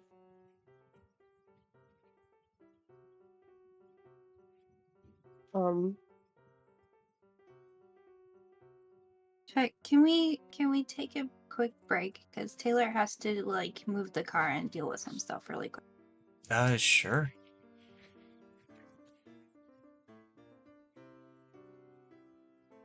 I don't don't know what's.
Okay. So coming back, just like a TV show, uh, Brindlewood Bay has ad breaks. So in kind of after your seeing the Douglas Graves' face on the television show, we cut to ad. And since you suggested it, I'll have Mabel read an ad for us that I have sent. Am I okay? Am I reading the title? That part of the ad? No. Okay. You see a large ship sailing on rough waters. Thunder booms and lightning strikes the ship. A woman with pixie-cut blue and white hair steps into view. Has this happened to you? Hello there, my name's Captain Ira, and at Safe Harbor we have your back, whether it's a docking, seagull attack, or messy storm. As the crew on the ship begin to grab buckets to put the fire out, large tentacles come out of the water, wrapping around the boat. The camera pans back to the woman. At Safe Harbor, our team works night and day to make sure you sail smoothly. No accident is too big for us to handle. Ship begins to sink as crew are seen jumping into the water. Give us a call at 432-567-9111 to get covered today. And remember, like a good captain, Safe Harbor's there. Here. The last bit gurgles as she goes down with the ship. Safe Harbor here. Very nice. Beautiful.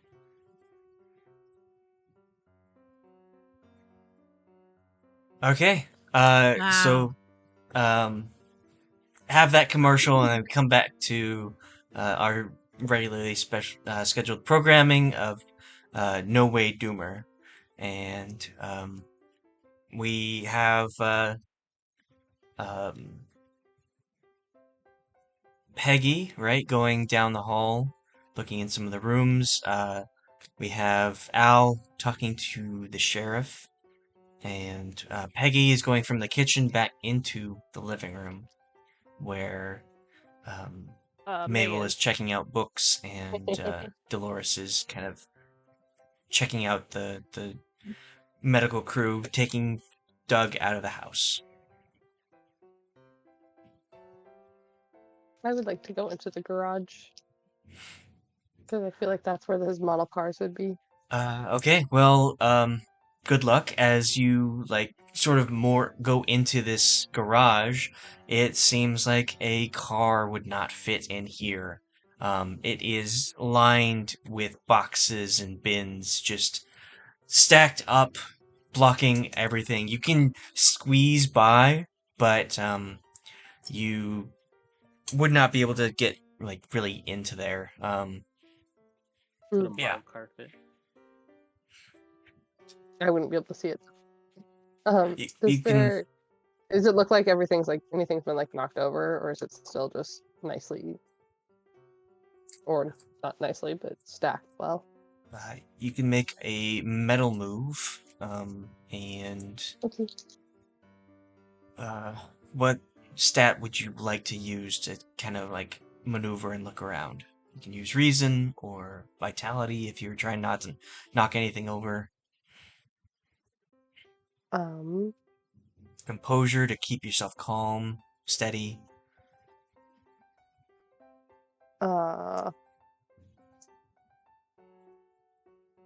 Sorry, my brain did not read ahead on that. That was not smart.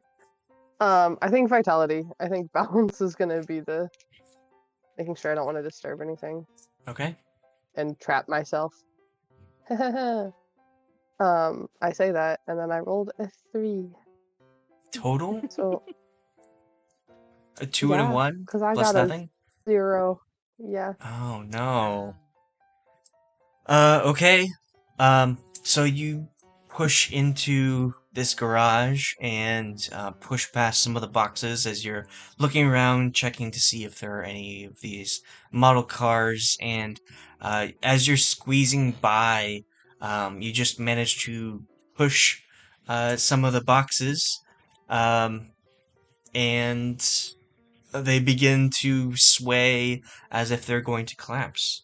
I will again say you have crowns that you can put on to bump up your roll if you'd like. Can I get out without knocking things down, or do I have, or will it, or without trapping myself, or? I will say you'd have to put on a crown to do so. Okay. Is there a limit to the number of those things, or is that Wait. the Oh, never mind. Gesundheit. Thank you. De nada. So you can either put on a crown of the queen or a crown of the void, but regardless, you will have to do whatever checkbox you put next to it. So I have a question about the crowns before I commit to that. What do they do long term? Like, what does that mean? The crown of the queen doesn't do anything long term. It's just you have to describe the scene that is next to. Okay, and there's only what is- so many that I can use. Okay. Yes, you have a limited number of crowns of the queen. The crown of the void is an ongoing thing. If you Okay. you have to take those ones in order. The queen ones are not in order. You can do it in any order, but the void are in order that it says there. And once you get to the final crown of the void, your character is retired, which means not necessarily you die, but you just are taken out of She's the over it. mystery. Whether it's your Okay. mental state, your physical state, but it could be that you die as well. Okay. I'm just gonna do flashback of my late partner. Peggy was born Peggy Seymour. And met Richard Butts when they were quite young, and he was a quote pansy performer. He preferred the term pansy performer rather than drag star at their local bar. And so she has a fond memory of him trying on a new dress that she was able to buy for him with her her AP and buyer money as a buyer, and him just like trying it on without being all done up yet, and like showing her how it spins and twirls in their living room. And the grace and the like balance that he showed was always an inspiration to her more clumsy nature. Okay. So the boxes begin to sway back and forth, and as you see them begin to topple on top of Peggy, you manage to catch them last second and push them back into place without having anything fall on top of you. And I'm gonna say that this is probably too much of an adventure for Peggy, and she's gonna back her way back into the hallway. Carefully and slowly. Okay. Everyone else in the house kind of heard a bit of commotion happen down the hall, and Sheriff, as charged, will turn and say, "I don't know what you mavens are doing. I mean, I specifically tried not to make too much of a mess here. I mean, I know that my officers just came in here and stomped around, but I don't want you to desecrate this old man's home. I mean, he just died. You know, just have some respect."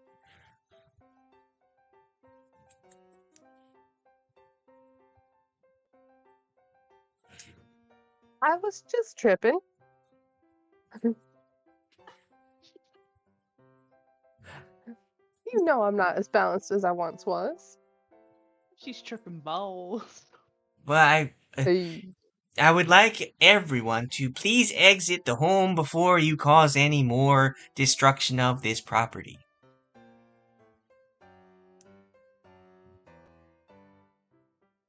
Very well, Sheriff. But we will put in a formal complaint with the mayor. Oh, jeez. And you will not get elected this coming election. Oh, come on, season. Al. Personally, I'm just trying my best here, you know. are you really? Come on, yeah. Ravens. Ah, jeez. Butter my It's all right, biscuit. Gary. Come on. We know you're doing your best, and she'll just hand him a little hard candy and walk out. Ah, cheese and crackers. I'm trying harder. You mavens. Sorry, we I don't take perishables in my bag. I have some of those little Werther's candies if you want one of those. No cheese and crackers, though, so. Oh, that's just a thing I say to get around swearing, you know. Gotta keep the old mouth clean. Don't want to use soap, so I He takes one out use. anyway and like tucks it Oh, in his shirt pocket. She walks out, arms full of books. he will like look in there and like pat it, like he approves.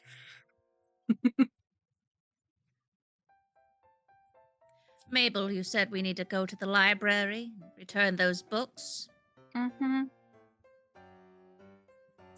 Suppose that should be the next step then. Is there a theme to the books, or are they just books? They're just kind of random.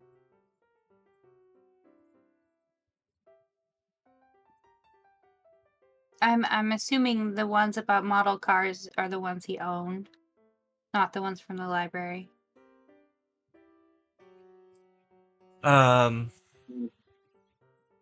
Correct, yes. Okay. But I would kind of like flip through them all and see if there's any other like scraps of paper or things that are bookmarked or something. Okay. Is there, Al and Mabel are headed out. The three others doing anything else before you leave the home?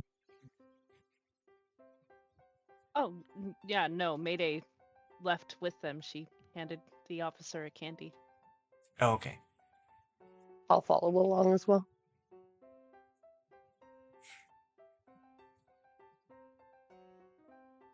Okay.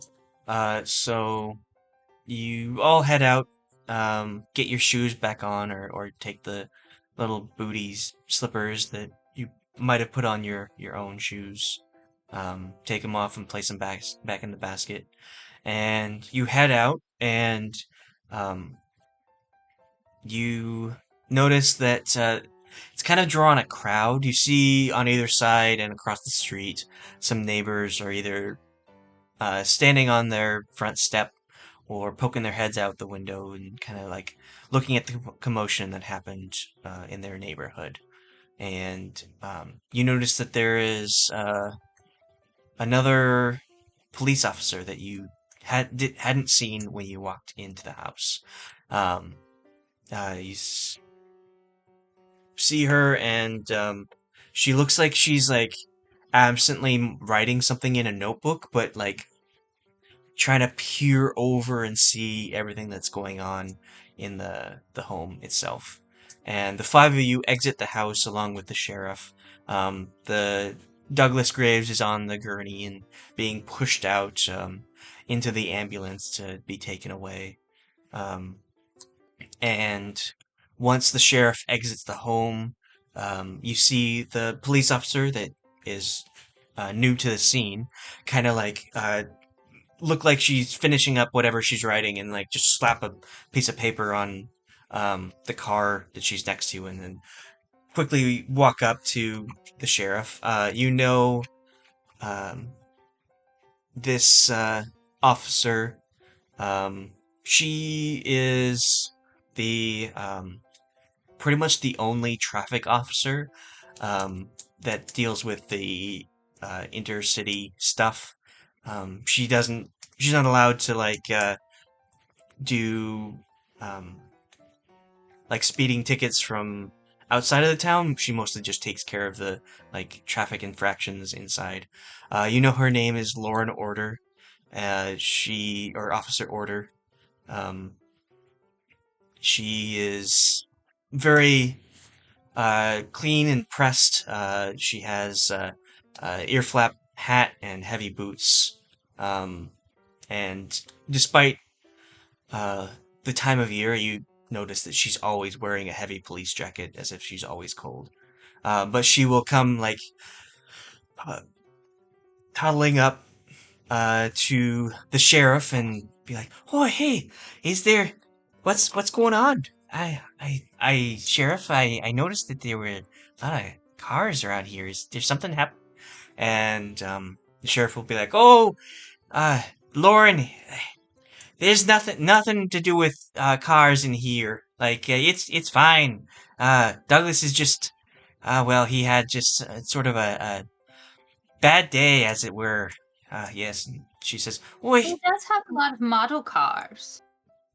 oh yes. Is uh, is he's still building those things? Yeah. Oh, it's nothing to be concerned, Lauren. Just go on downtown. I'm sure there's plenty people just like parked kind of sideways, uh, to Oh, park too close to the curb. No need for oh, your services Walter, here." I'm sure Dolores has quite a list for you. And also, you exit. You notice that his car is in the driveway. Uh, Peggy went into the garage, right? Hmm. Um, you would know the reason why he is parked out front instead of in his garage is because it's full of boxes. Um, but Do go ahead. no, I think I answered my own question. I couldn't remember if we had said anything about if he has family or anything. Okay. No, you haven't heard anything about any kind of family.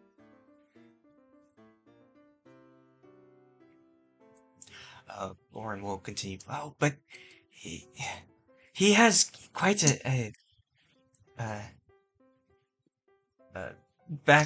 backlog of infractions. Do you think maybe his estate might be able to pay for some of them? I mean, he's had so much disrespect for the law of the road. He's not. Uh, I'd hate to have my due diligence just be overwritten. Oh, you really don't need to worry about Lauren. Just carry on with what you were doing. We'll take care of that himself and all his um, dealings with tickets and whatnot.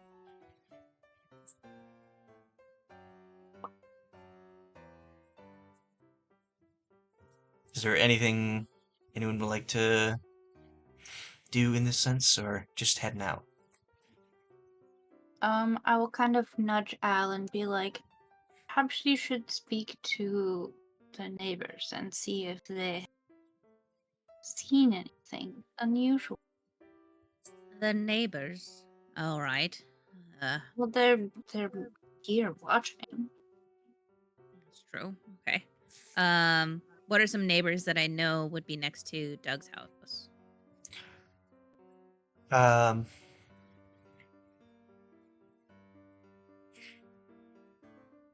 Like, does he have neighbors on the sides? yeah, he's got neighbors all around, and they're just kind of like looking at the scene. So they're like You they're like on the street, right? Or on the sidewalk. they're in their own like. They're not like getting close enough to see. They're just like peering from their own properties. You know that there's Vacuuming the driveway. a Lou and Amber Paul on one side of Doug. There's Cyrus and Faye Lee on the other side. And So the stop. Applewoods across the street. The Yes. Applewoods. All right, I'll go talk to Faye and Mr. Lee and go talk to the Applewoods. And I'll just pick him out on the crowd and just go like, "Oh, hey, just a real quick question. You were see what's happened to Doug? Poor fellow. Oh, Did hey, you happen Al. to see anything? Uh, I don't, what happened? I mean, we Well, saw the, the poor fool. is he okay? Sorry, go Like, ahead. I see that he came out on a gurney. Is he gonna be okay? Oh, definitely not. No, no. Oh, The no. the sheriff, that dumb fool, Oh, keeps dear. saying he's having a bad day, but this is truly the worst of days for Doug, and will be the last of his days, indeed. Uh, Oh, did you my. happen to Oh see God. anyone come to his house today, or last night, perhaps? Oh, well, Faye and As delicate as a sledgehammer, this one. I'm just home for a short bit before I go back to work. Faye, did you see anything while you're home? I mean, I did see, uh, someone come up. You know, solicitors come up all the time and just bother him. He wants nothing to do with it. But, then I saw, just not too long ago, um, put, Beatrice come up and do her normal, cleaning. Um, I didn't think of anything of Oh, it, you hold on, know. hold on. You said you saw her doing her normal cleaning? Well, It you wasn't know, like she went into the house and then immediately came out? well, I mean, she showed up to clean, you know, 'cause that's her job. Mhm. And, shortly after, I saw, two police officers, cars show up. And I I've been watching ever since. Then the ambulance showed up and rushed inside.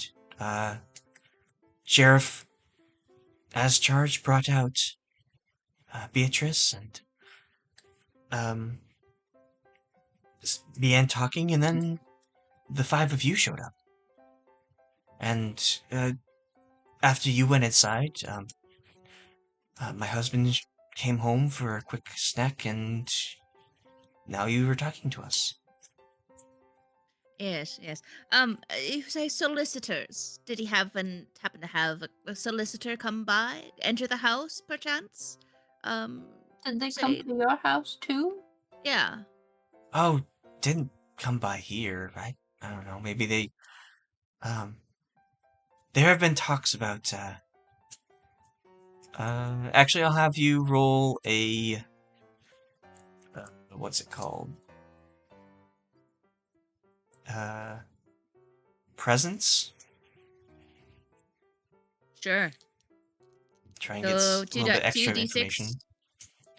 2d6. Yes. Yep. That's a 5 and a 2, so it's 7, 8, 9. Okay. Well, there have been a few people coming by. I think realtors, but I I haven't heard anything other than that. Did he leave the house often? Oh yes, he would come and go as he pleased. I'd see him get out and take his car out. He's kind of loud. His car is very old, and though he does do a lot of work on it, it, it the engine seems like very much like it draws attention. Yes, You can yes. always tell when Uh, Doug's coming down the street. right, right. Did you hear him happen to leave l- early this morning, late last night? Very loud noise. You know what? It's a bit odd, but no, he didn't. Not since yesterday. He's been inside all day today. Has he been seeming, depressed or moody in one of his, stupors? No, he seemed like Doug. Just happy as can be, living his best old life. Well, and keep it on the down low, but, uh, the sheriff's painting this as if old Doug has taken his life out of Oh, grievance. dear. Yeah, That's awful. Yes, keep it on the down low. I'm and the Mavens were thinking it's something rather suspicious. What? If you have any other helpful tips, So please be sure to reach out. the sheriff doesn't think it's something else? No, and I think the sheriff should not be the sheriff for much longer this coming election, if you understand what I'm saying. Oh, wow. Well, If there is something going on, someone attacking and targeting sweet, innocent, elderly folk, well, the entire community should be up at arms. oh, Cyrus and Faye kind of like look at each other like super surprised. Um, Something happening in this small town is big news. Well, for you, we'll keep it hush hush for now. Uh, but we're looking forward to what your investigation brings. Wonderful. And I hope that your daughter is doing well and her family is prospering. We should catch up for some coffee sometime. Oh, I'll yes, of go over course. something a little more cheerful than this dreadful news. Uh, oh, that would be lovely. Yes. All right. Well, I'll talk to you two later, okay? Again, keep it on the down low about what happened to Doug, but let everyone else know that there's something suspicious going on, and the sheriff is seeming to cover it up. Well, good luck. They kind of like look at each other and do a side hug and just kind of like watch the rest of the scene unfold. Al is really after the sheriff. Do you know who I am? I know very powerful people. I have many connections, and he will be out of a job if he does not respect our authority. He will Of be course, hanged. dear, of course. Politically, of course. Politically, of course. And he will be run out of town in a manner of speaking, but will still physically be allowed to live here, just work at McDonald's or something. He will be shunned. He will There's become more people there. There's not enough young people in this town. I say there's too many young people. It took them This 7 town minutes is going to yesterday shit. make my breakfast. Okay. Mabel was there to hear this conversation.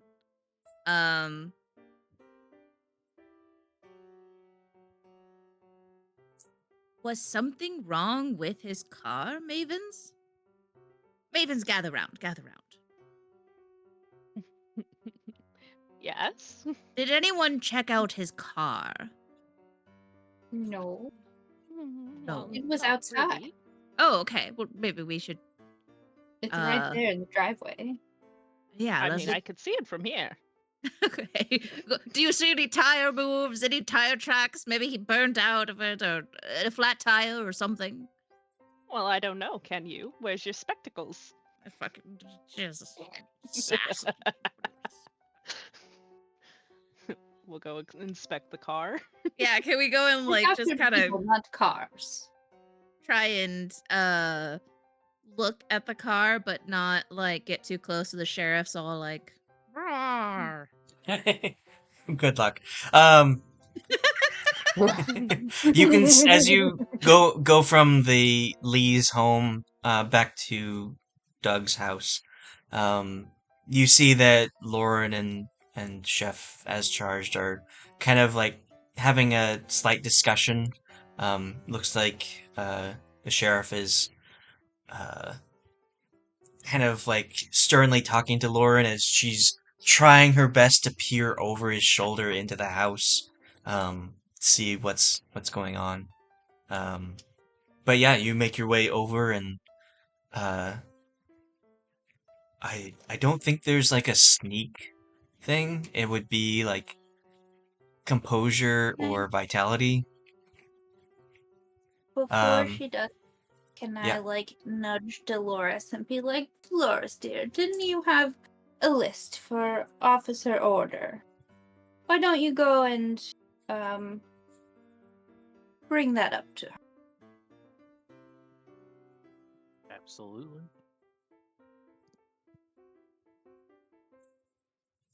To kind of like distract them. I'll be like, make sure you stand so they're facing away from. They have to face away from the car to talk to you. I'll walk up and go.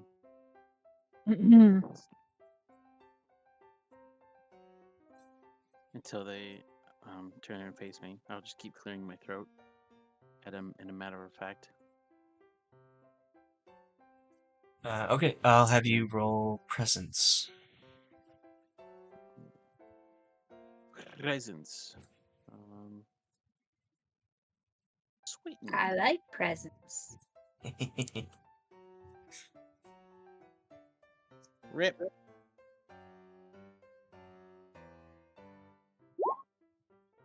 God damn. And do you have a presence modifier? Yes. Let me add it real quick. Oh yeah, There the we go. second one. Then why did the first one say +2? The first one was composure. Oh, Presence modifier of 0. So you Presently. you go up and kind of clear your throat with your classic attention-grabbing move. Yes. Indubitably. Being there. Hem, hem, hem, hem. And they both like turn to look at you.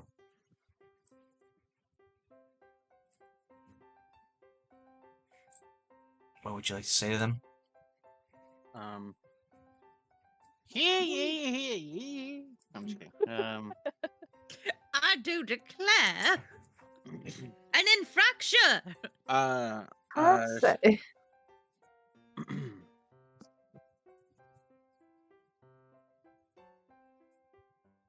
I need everyone's attention to come here right now.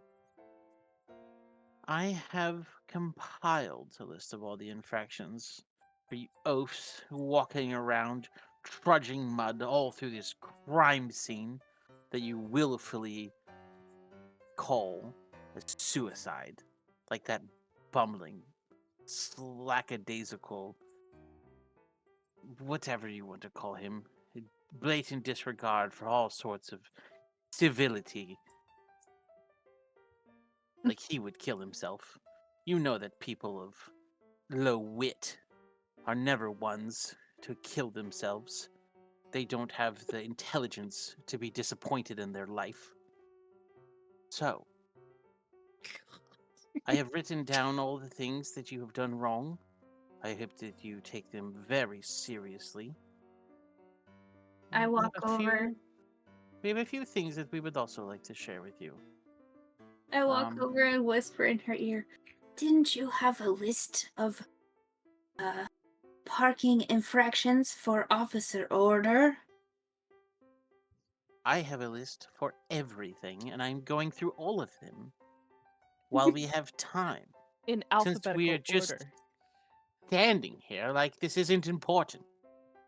So, I am bringing some priorities to attention. So, what I was saying, ma'am, if you would let me do my job for these officers, we will start with a few things that we might be able to give you in return. And I'll list off the I guess 2 of the clues that we had gotten. Um,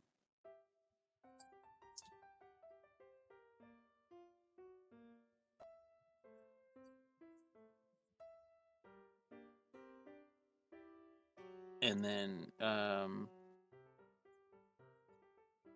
start reaming into the officers for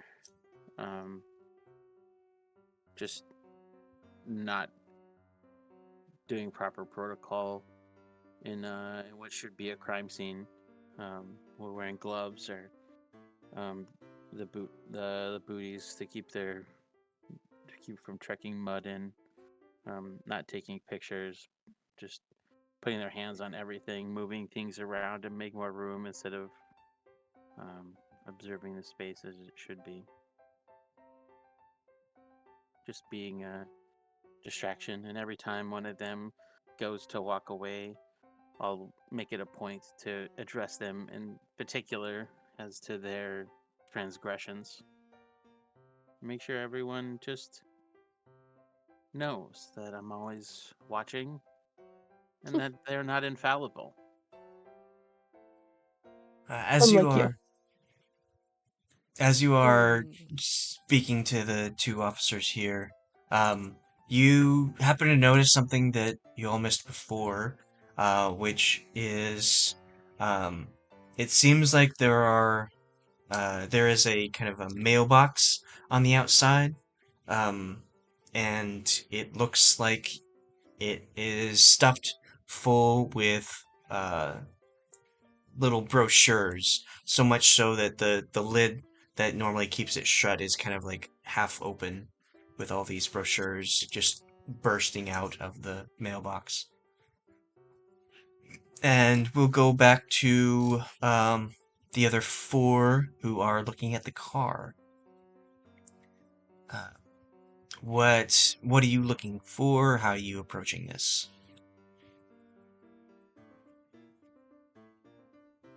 I'm Al is going to look and just trying to look in the driver's seat, passenger seat.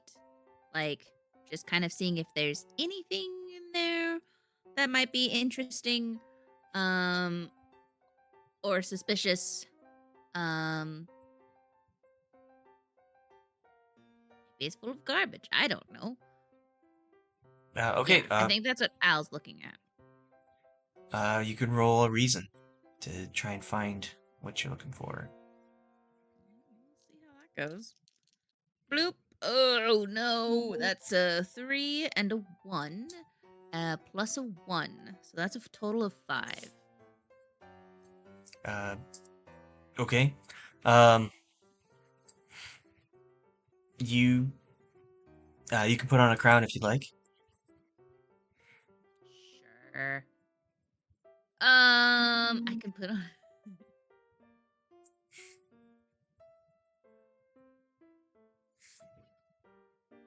I can do a crown of the void or a crown of the queen. Yes. This will bump it up to 7 plus.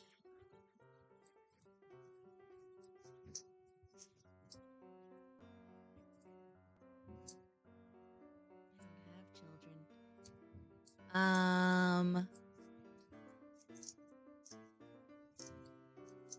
Ooh, okay. Al has a flashback showing how I was an imperfect sister and daughter. I think it's going to show how she was an imperfect sister, and it's going to flash to how she has an older sister, and her sister Marge was always seen as the better child, better in grades, better in athletics, seemed more popular at school, and Hal just slowly grew envious and angry. And one day her sister Marge was gifted a brand new Corvette for her 16th birthday, and Al was just livid. And so late at night, she went and she broke in to the car and she wired it to start it and took it on a spree and got some scratches into it, got into an accident because she didn't know how to drive a car. And she brought it home and hid all of the evidence from her taking this car out on a joyride. And in the morning, told her parents that Marge had snuck out of the house and had gone for a joyride and was drunk and intoxicated from taking the car out. And her parents believed Al and took the car away from Marge. And Marge had no idea. And so Al is using that flashback and been like, oh, right. Suspicious things about a car. I know how to hide evidence about a car and how to hide, I know where to look for in the secret spots.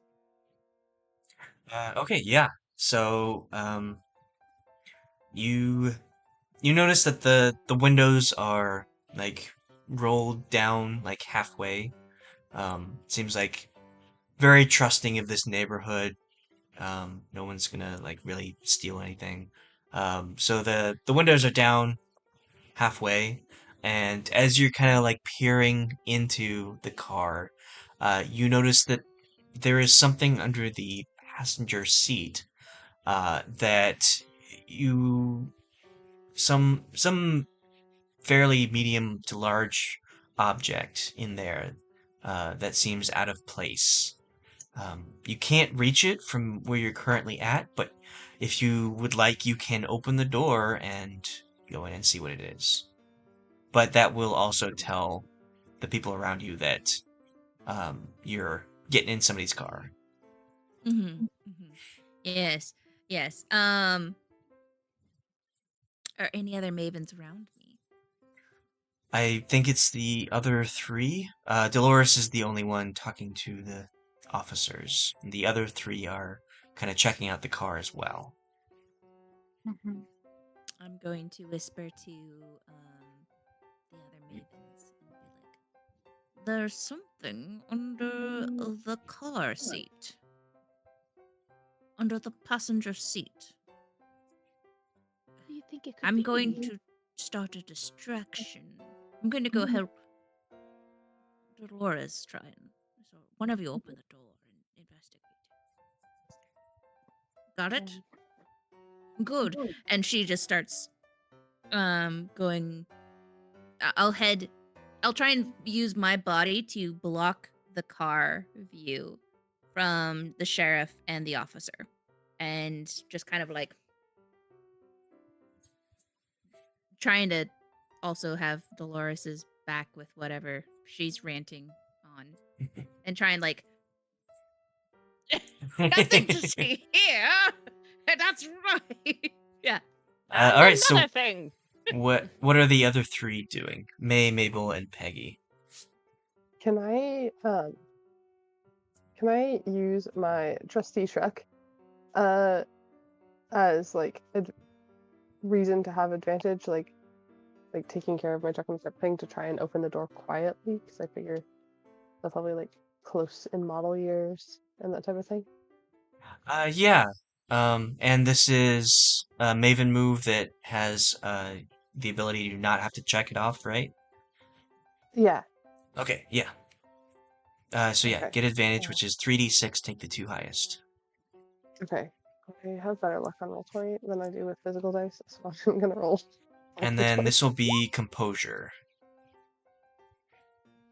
Um, So you got a plus 9 1, so plus 1. 14. Okay, 10. Or no, yeah, sorry. 9 plus 1 is 10. Okay. I forgot that it was. Yes. Right. So you yeah, so you are able to like get in there and with Al, like, body blocking the car, just like hands on hips, trying to be as wide as possible to give as much coverage. You are able to, like, open up the classic car door. Are you gonna try and grab whatever's inside? Whatever's hidden? Is it possible that like I could like stick my head in and kind of look to see if it's something that can be grabbed first, or if it's like gonna make a lot of noise? Yeah, Like, can I see what it is before I try and grab it? yeah. So if it's a giant fucking paper bag, that's gonna be loud. But Well, with your knowledge of like the old truck and all that stuff, you look inside and it looks to be a tire iron. okay, does it? It's shoved underneath the passenger seat. So you can see like one end poking out just barely under the passenger seat. Oh, cool, cool, cool. I'll like share that with the rest of the mavens that are here. Like it's just me and Mabel. Do you think there's anything in the trunk? This is an old car, so we'd probably need a key to get into it. Do the seats fold forward?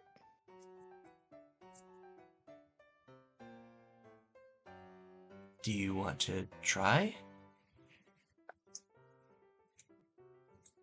Sure.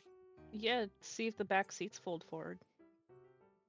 You'd have to move the entire thing along and like um, get Al to move over, and then you move over and had to very quietly open up the back door as well, because you've got the front passenger side open right now. Let's ask if it was a 4-door or a 2-door. It's a 4-door. Yeah. Feel like I would feel like I was running high on that success. And go ahead and try and open the back door as well then. Okay. Could I roll that with advantage too, since it's going to be the same basic type of roll? Sure. Or is that okay? Okay. So Nice. 8 plus 1, so it's a 9.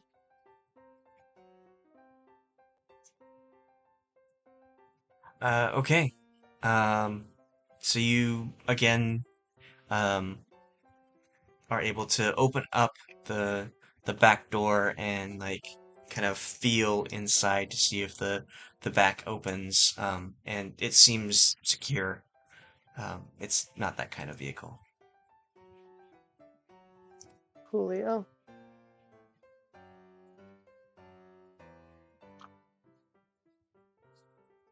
Mm,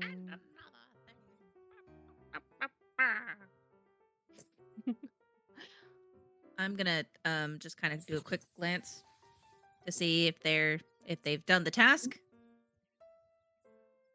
Sort of nod and push the door too, without like maybe shutting it tight because I don't want to make noise. And what is I'm gonna Mabel take doing? that.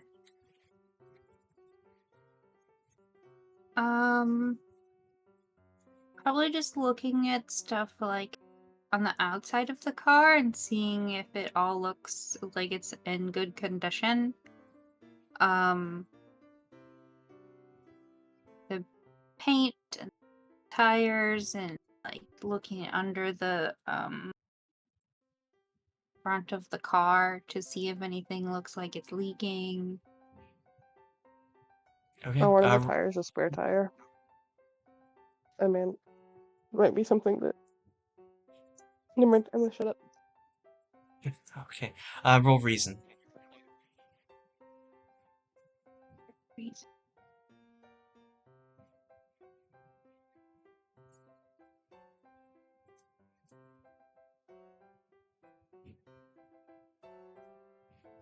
And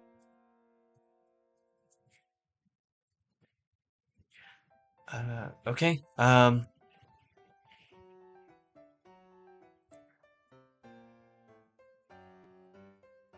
Uh,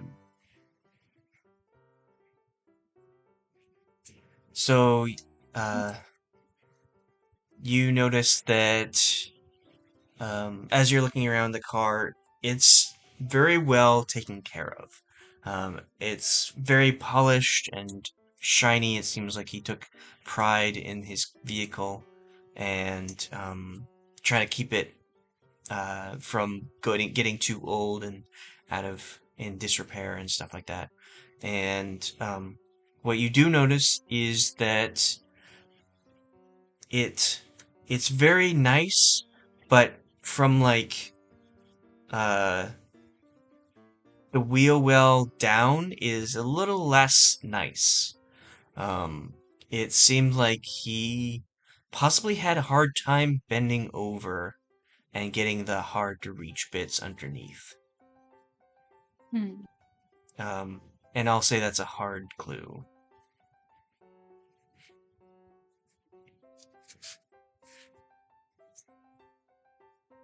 Al, did you have something you wanted to mention before we cut away? Oh, I was just gonna say, as soon as it looks like they're done, I'm gonna make my way and grab Dolores and be like, yes, yes, you'll email him the rest of the complaints and the infractions. We should be on our way, though, dear. So, just as soon as they're done, the Mavens are done. Okay. That's what I do. Dolores, is there anything last you want to do?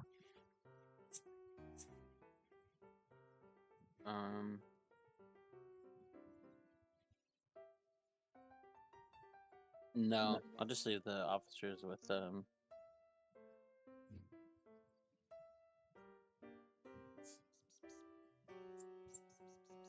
tickets that they should think about writing. Okay. And Peggy and May, was there anything else like with this car that you wanted to take care of?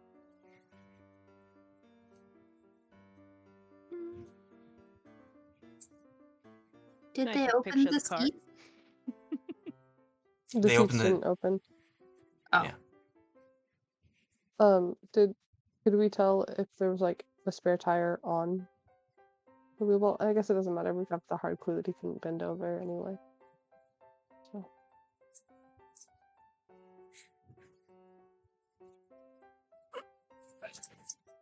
Okay. no, I don't think so. So you head out, satisfied with your work at Doug's home. Head out to go to the library. And it has been some time, and getting kind of brisk, and the sun is going down over the bay. And you walk all the way to the library, and we're getting to night moves, which is a bit more risky. It wouldn't be a thrilling TTRPG without some risk. Um, so you manage to make it to the library. Dusk is settling in, and you enter. It seems like the library only has maybe 30 minutes left that it's open, but should be plenty of time. Go in and see that the front desk is the librarian who takes care of making sure that the library is in very nice order for anyone who'd like to enter. It is Michelle Seashell. She is dressed in an emerald floral blouse with a choker and red pendant. Sorry, not a red pendant, a choker and a pendant. Red horn-tipped glasses and black pencil skirt. She sees you coming in and has a fairly wide smile on her face. She's just very happy to see the Mavens. Hello. What can I help you with? Are you looking for another of Amanda Delacourt's books, or Do you have another mystery of your own to solve? Or just looking for some light reading? Side note, did I find anything in the books? In the books? Yeah, because I was going to look through them before we took them back for anything that was like bookmarked or... No. It didn't seem like there was any kind of like folded pages or bookmarks inserted. Okay. I would keep the list itself of the books.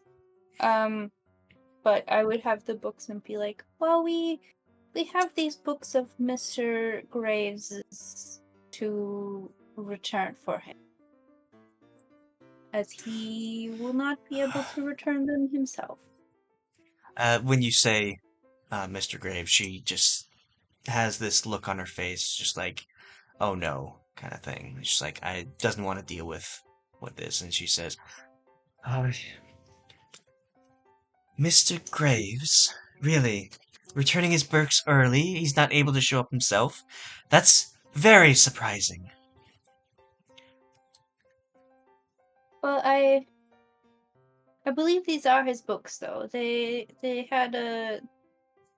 were on his list of his checkout list. Did he even read them this time? Does When he did he- not normally? When did he check him out?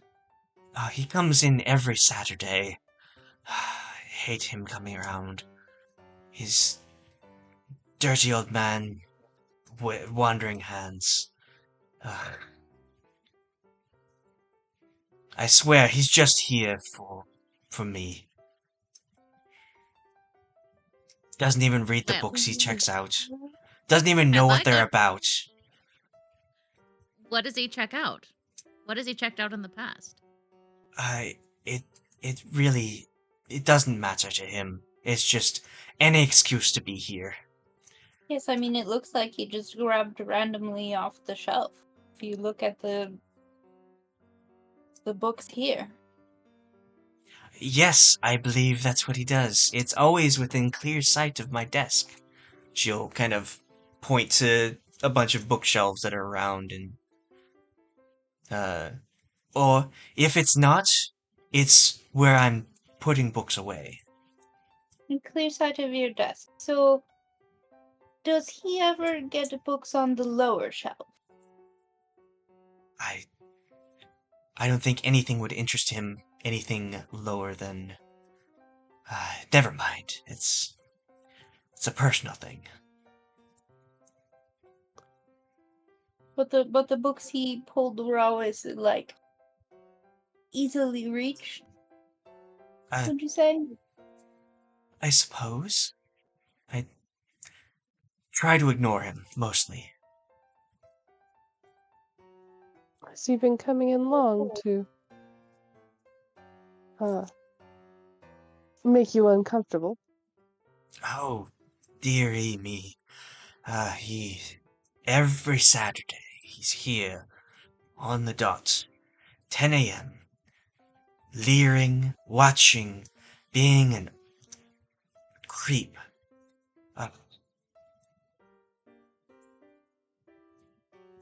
Did you report him?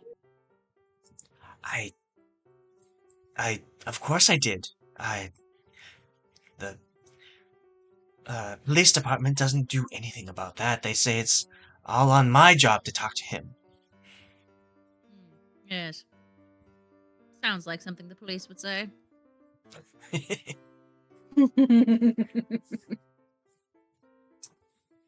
What day is it today? I know I'm old. Wednesday. It's It's Wednesday. Wednesday. And we're going to close very shortly, so if you could ask your questions quickly so I can tidy up and be on my way. Of course, of course.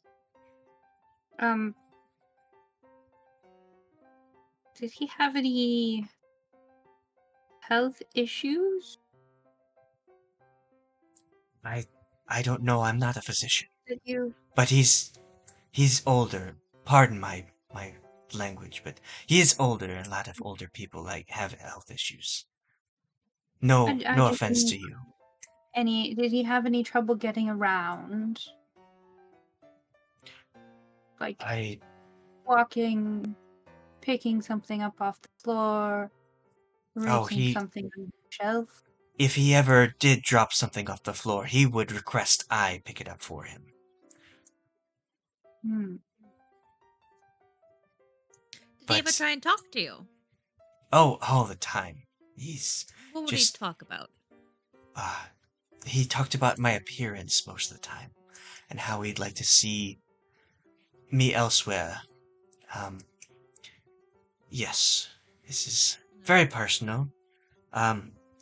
I really hope that he is no longer coming around the library ever again. I wish every Saturday that he won't be here. You Ooh, careful won't for have what to you wish worry for. about that anymore, my dear. Why? Is he finally... He's dead. He's dead. Oh my. He has Yes. moved on to the afterlife. She leans in. I've been here. I'm here every Of course day. you have, dear. Of course you have. You can and talk you to have anyone plenty who of comes in. people who come in every day that see you here. No, he comes in every Saturday. No. I mean, Oh, you have other people. plenty of other patrons that come in every day and see you here. Doing a Yes. fantastic job, might I add. Keeping the library spick and span, prim and proper. Yes.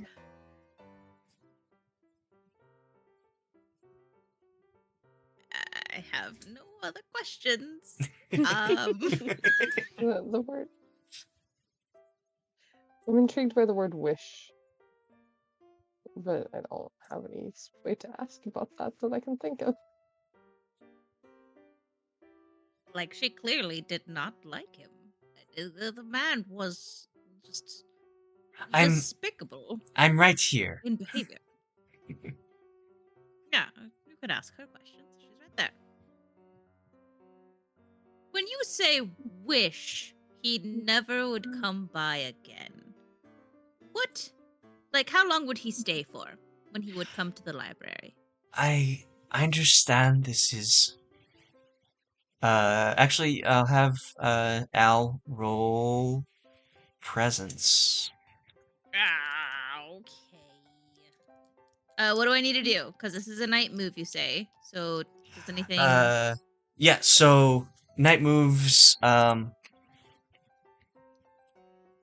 since it's slightly riskier, I need you, before you roll, to say what will happen if you are, if you fail this roll, or lose your nerve.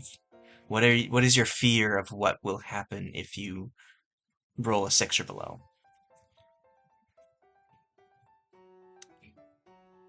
I think my fear for this situation is that she does not want to talk to us anymore and she bans us from the library.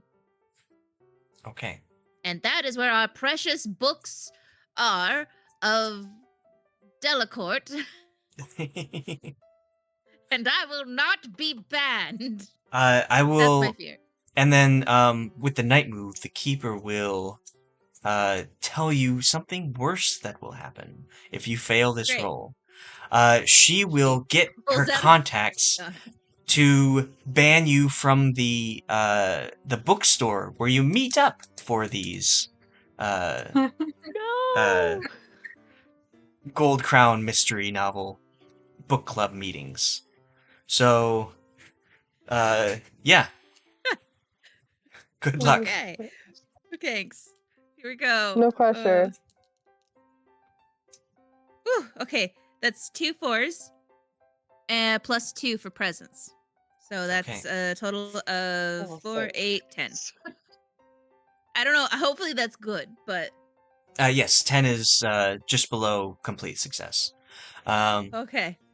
It's not So, great, but you're asking about this and asking about how she feels, and she kind of leans in. eyeing you, and she says, "I know this is very suspicious, but I am not sad to hear the news that he won't be coming around once more."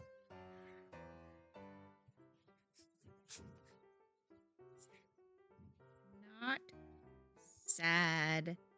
And He's gone. I'll count this as a hard clue.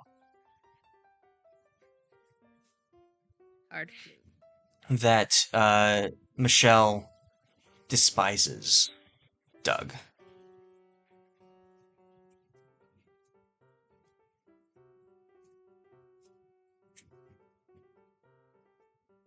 Okay. That's quite a clue.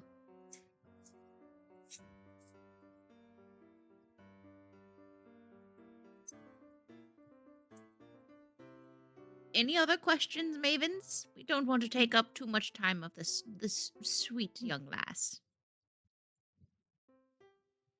She's got a lot on her plate right now. I don't think so. But here are the books, dear. I'll I, set them on the counter. if you would like, I would like nothing to do with these books anymore. Please put them away yourself. I need to compose myself.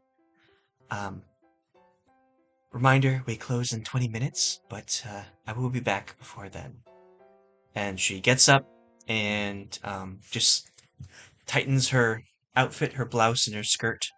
Kind of gets it straight on, and then turns and walks down one of the bookshelf aisles, leaving you with the books and the desk. I'm the librarian now. Oh dear, what a poor dear. She's been through so much with him, and is now our #1 suspect. And she'll put a candy on her desk. I don't know about that. I feel like maybe she's. Well, do you have any other Is that a suspects? Werther's Yes, the original? sheriff. Are you No, it's one kidding of me? those yellow hard candies. You The just don't like cleaning the lady, sheriff. Let's maybe? be honest. No, If it's he not was- just if that. he's fancy with the librarian. What do you think he does to the woman he sees every day? Oh, good point. I didn't even think. We didn't really spend much time talking to Beatrice, did we? Oversight on our part. We should tried. put these books up and get them put away before she comes back. Can Yeah. I More hassle. go look to see if there's any weird books or like what the genres are at the shelf she pointed to earlier? Yeah. See if there's anything that might be like, oh, like this book seems out of place or anything like that. I'm gonna start putting books away, but I want to like check if there's anything weird with like where they came from. Like Okay. maybe Secret leaves her bookshelf notes tunnel. for when she puts them away or something. Okay, so Mabel, you go over. Don't have to roll. You know where these books go. Like you got a good thought process about the Dewey Decimal System, and it's not very far. You can see the desk from where you're at. Peggy, you said you wanted to go and check out books in the Sort of like areas. what, or no, looking at like the shelves that I guess those books are going back on, but that she had pointed to earlier, that Michelle had pointed to, and seeing like sort of like what genres they are, or if there's any book that looks like it's not in the right spot or anything like that. Okay, I'll have I you do know. a night move, and do a reason with this, and tell me what you're afraid of happening if you fail.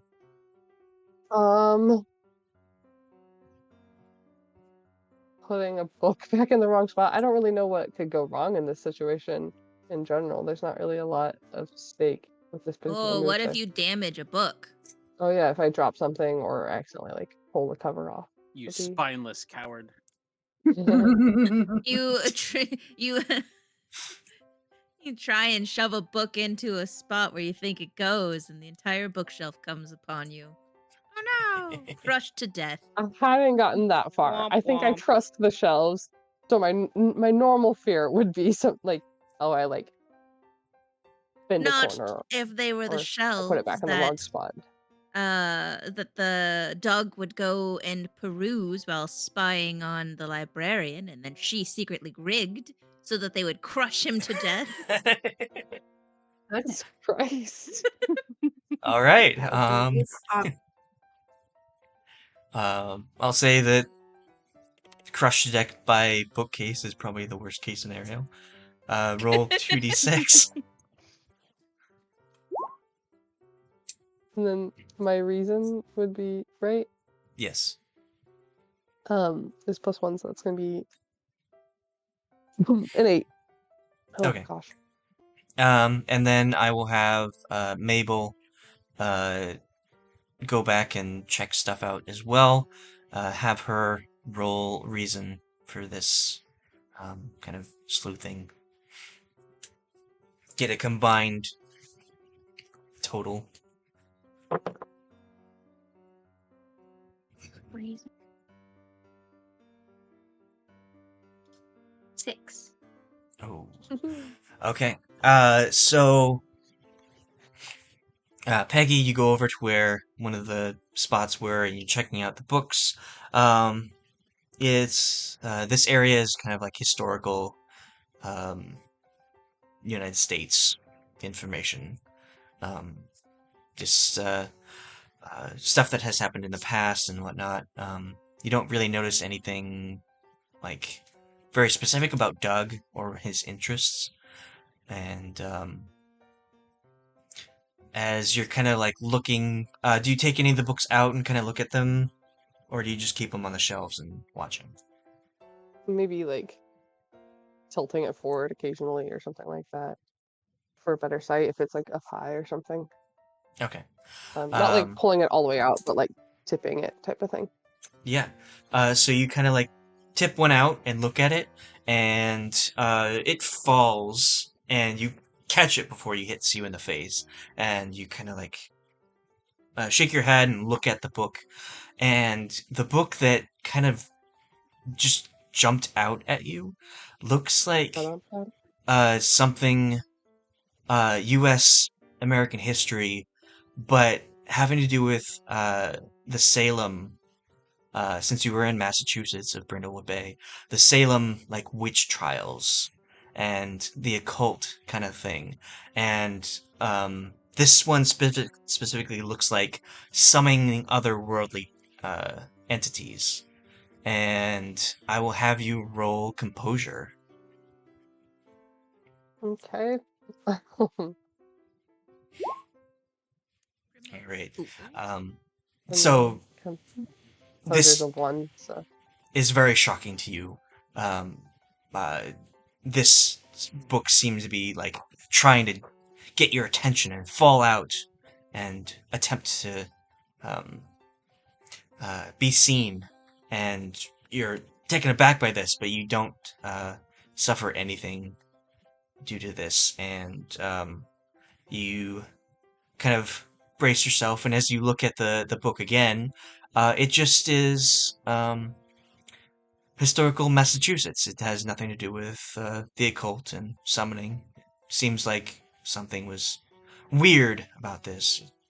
Maybe just loose shelving. And we go to Mabel as you're going over to put the books back. The lights in the library just start shutting off, like one at a time, section by section. It seems like maybe Michelle is closing early. She wants to get home so that she doesn't have to deal with what happened to Doug or the people who accusing her of possible murder. So the lights shutting down as I go, and you're getting closer to the spot that these books go to. And right before you get to that location, the lights shut off, and you go around the corner to the bookshelf, and with the lights at your back shining into this aisle, you see a pair of eyes about 6.5 feet up off the ground. Looks like man's eyes. But then you notice that there's another pair of eyes, just like where the man's ear would be. And these are smaller, like beady eyes staring at you, and from the darkness. And I'll have you roll composure as well.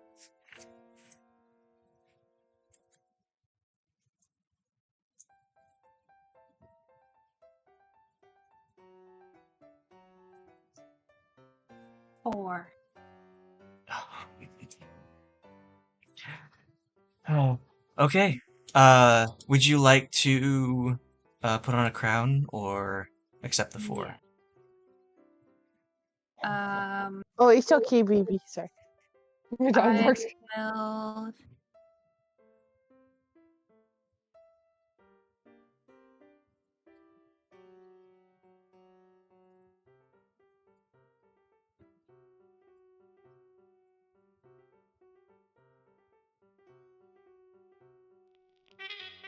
She'll have a flashback of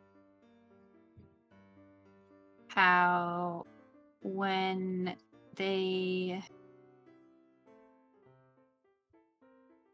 were younger, her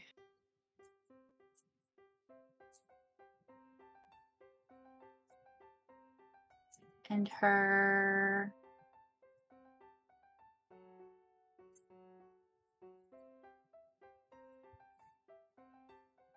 younger brother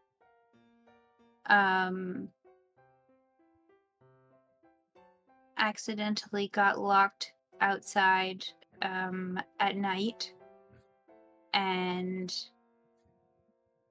they she just kind of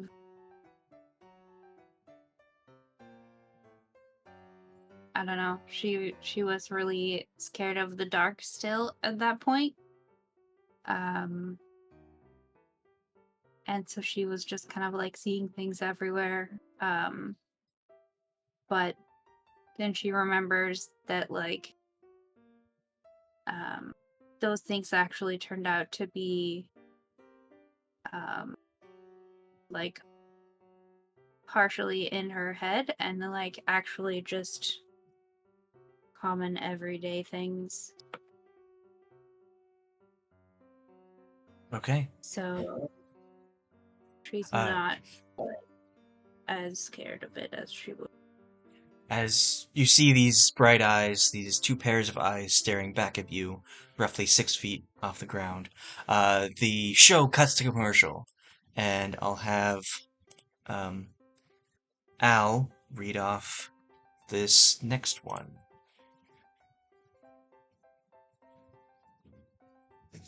Hey everyone, this is Big Balashard from Big Bal's Boats. Come on down to Big Bal's Boats. Need a boat? Need it now? We got boats for everyone's needs. We got big boats, small boats, pirate boats, tall boats, boats with bowls, with a W, boats with bacon and boats with holes. We got every boat you want. Shark boats, meat boats, sea boats, float boats. Your next boat is right here, and your last boat is here. That's right. Lose your boat and need a new one? Find a new boat. Old boat, wood boat, gold boat. So come on down to Big Bal's Boats.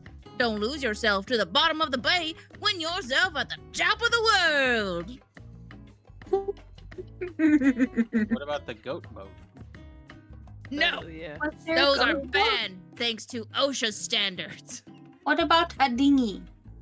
No, that's not a boat. Nope. The only boats.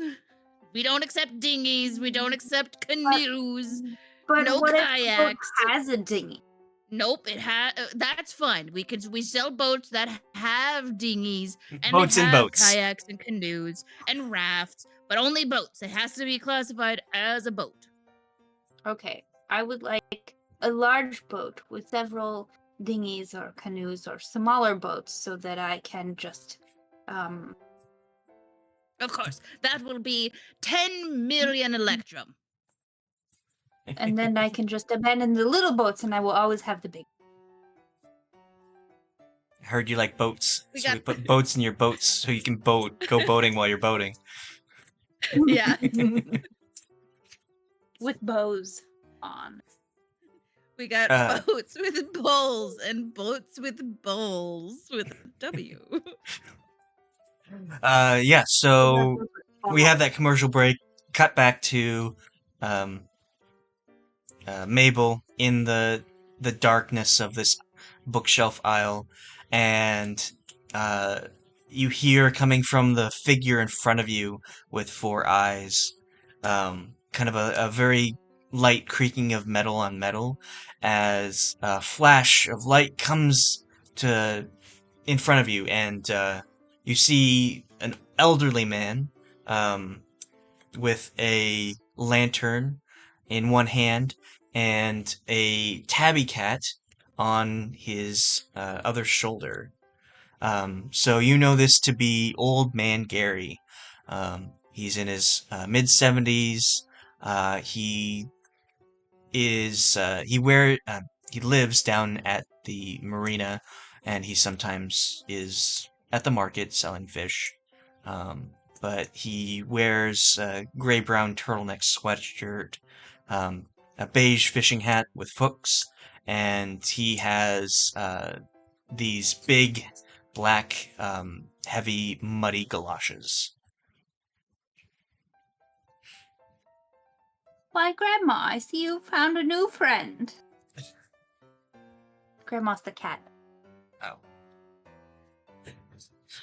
One of the cats that also frequents her yard. There you go. Mabel, what are you doing here late at night? Aren't you Well, the library normally is still open. aren't you normally tending to your garden about this time? Oh no, dear. I do that in the morning. Uh, I just had some books to return. And, dear Michelle needs some help this evening, so I am putting them away for her. Really? Michelle asked for help? She always puts her own books away. She wants to make sure they're in the right spots, clean. What you getting at? What's going on? Mabel, what are you up to? I'm not up to anything. She's just having a bad day, and I'm simply being kind and helping her out. Mabel, the And Mavens he are so always up to often something. knows that I will put them back in the right place. Mavens are always up to something. I don't know, I don't get involved, but, what are you doing? Almost frightened What Mr. I Pickles do here. with your muddy boots in the library. He kind of like looks around and then looks at the lantern. Why did Michelle turn the lights off? It's not closing time yet. I don't know. I thought maybe she just wanted to go home early. I did tell you she seems to be having quite a day. Really? She seemed pretty happy when I talked to her. What did you say to her? What are the Mavens up to?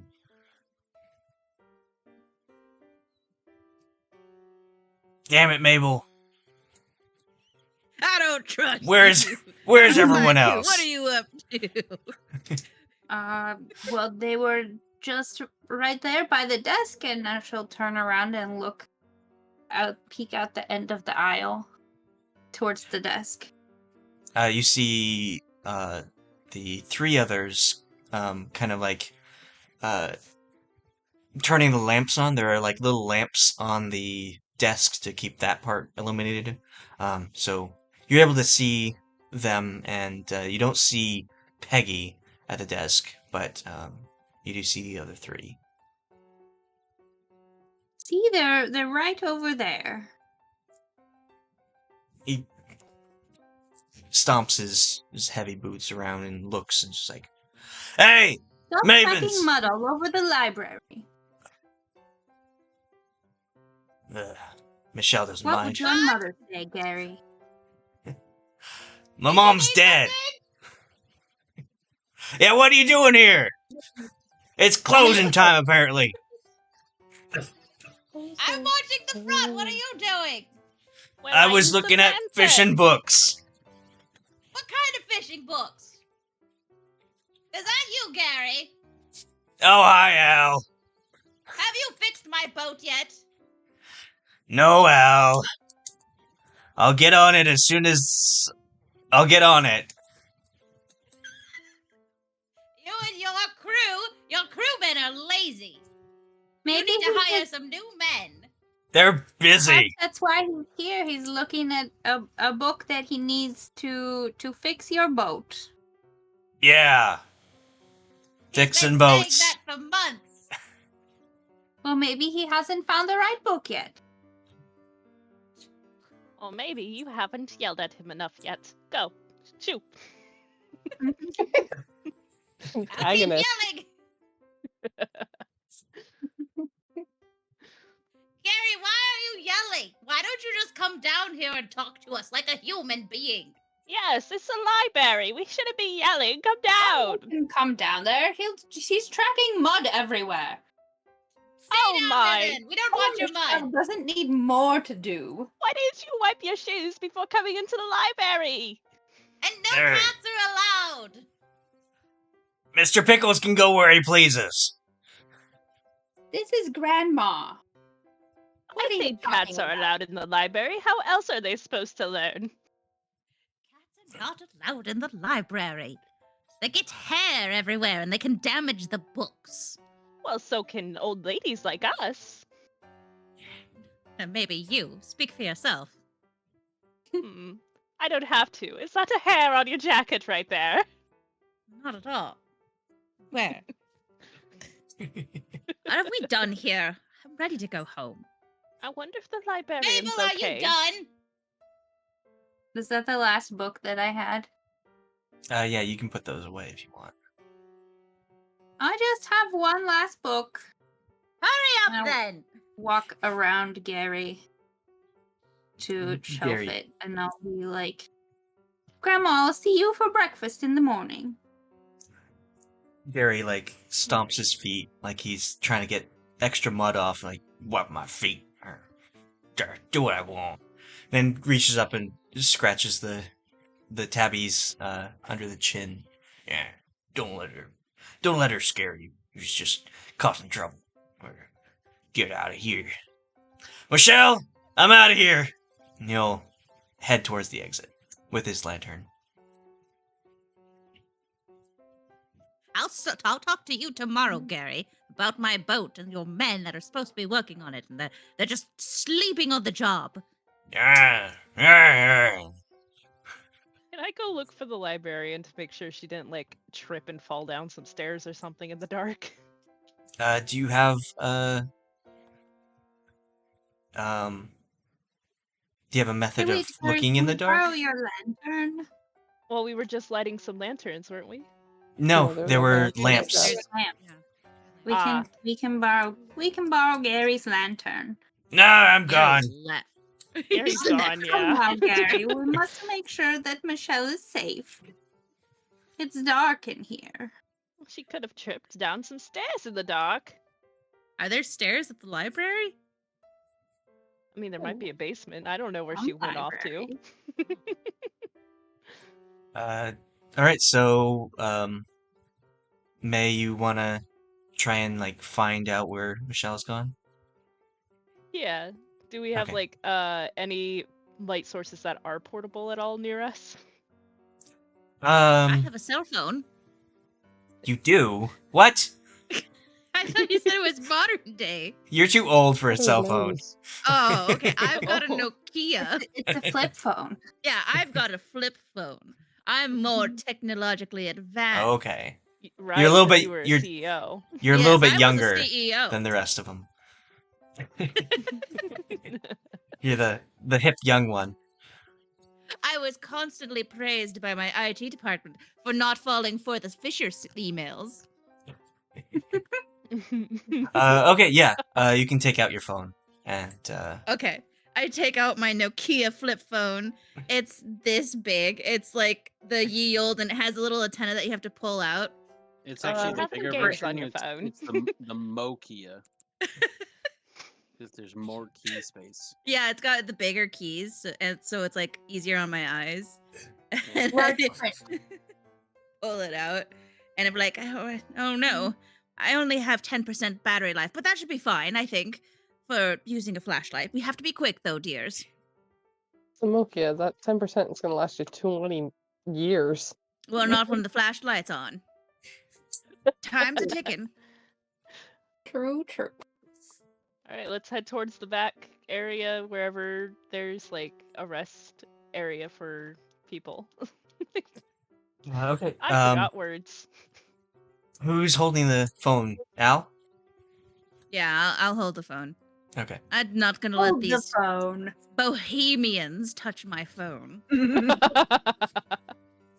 I will have everyone except for Al roll composure. Not be like, excuse me. I didn't say that out loud. That's just inside thoughts. Unless I did. Oopie.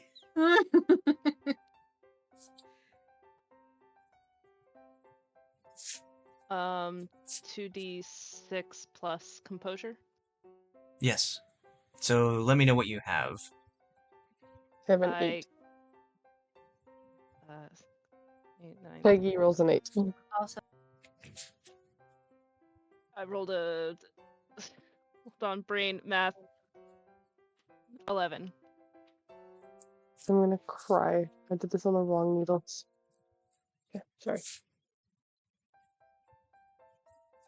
I rolled a Alright. 10 plus composure is 11. Okay. Mabel? I have an 8. Okay. And Dolores?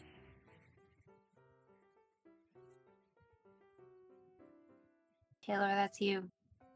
I rolled a 17. 17 A 17?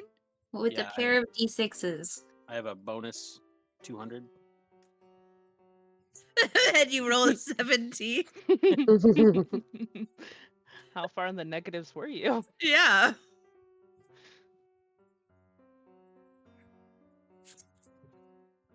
So what did you roll, Dolores?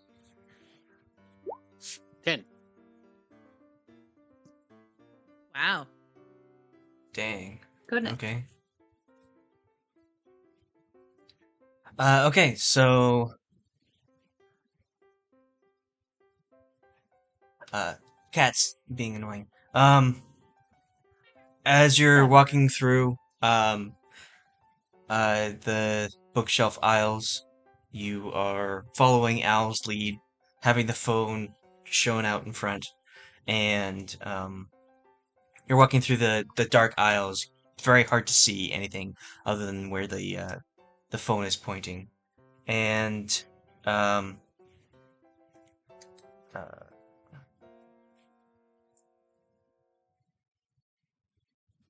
Peggy, as you are kind of looking around, you feel something,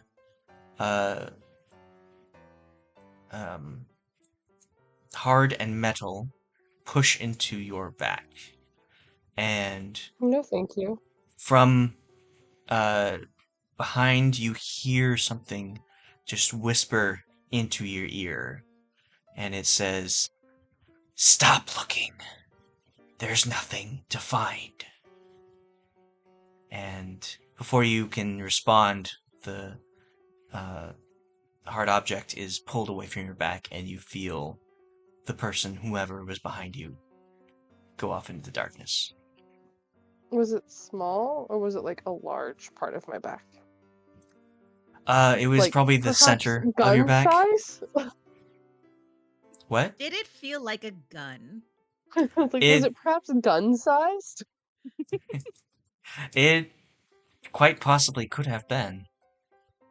Lays the whole gun Wow. sideways on your back. Not even the muzzle, it's just the whole...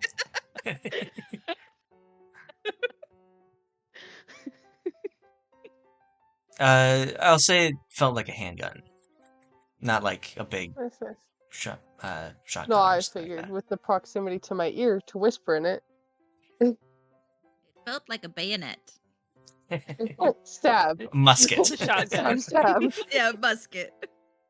Was that a trumpet? What was that? Felt like a ship's cannon. A piccolo. It's a They were piccolo. yelling at me from across the dock. Okay. What section are we in? Fiction? It's a trebuchet. What?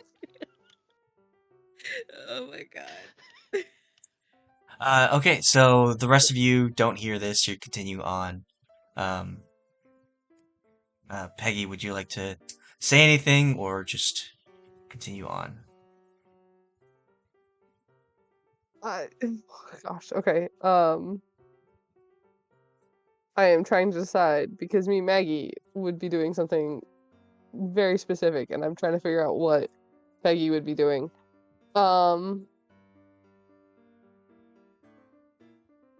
That wasn't suspicious at all.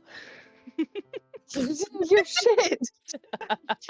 You don't know anything's happened yet. No. I wasn't saying that as my character. I was giving you ideas. Yeah. Like, oh, the voices are Um. speaking to me again. Oh no. Oh, I guess it's been one of those days, guys. Must have been the wind. Friends, perhaps we better go. I think we'd have better luck looking to see if she's at her car already, or seeing if her car's still in the parking lot, rather than stumbling our way down the hallway. Did it sound like a masculine or a feminine voice? You don't know? Just sounded like a It whisper. was too raspy. It was much too raspy for me. Okay. Much too raspy. Smoking Is- cigars every Stop day. poking your head in things that don't belong. I'm watching you, Wazowski. I'm watching you.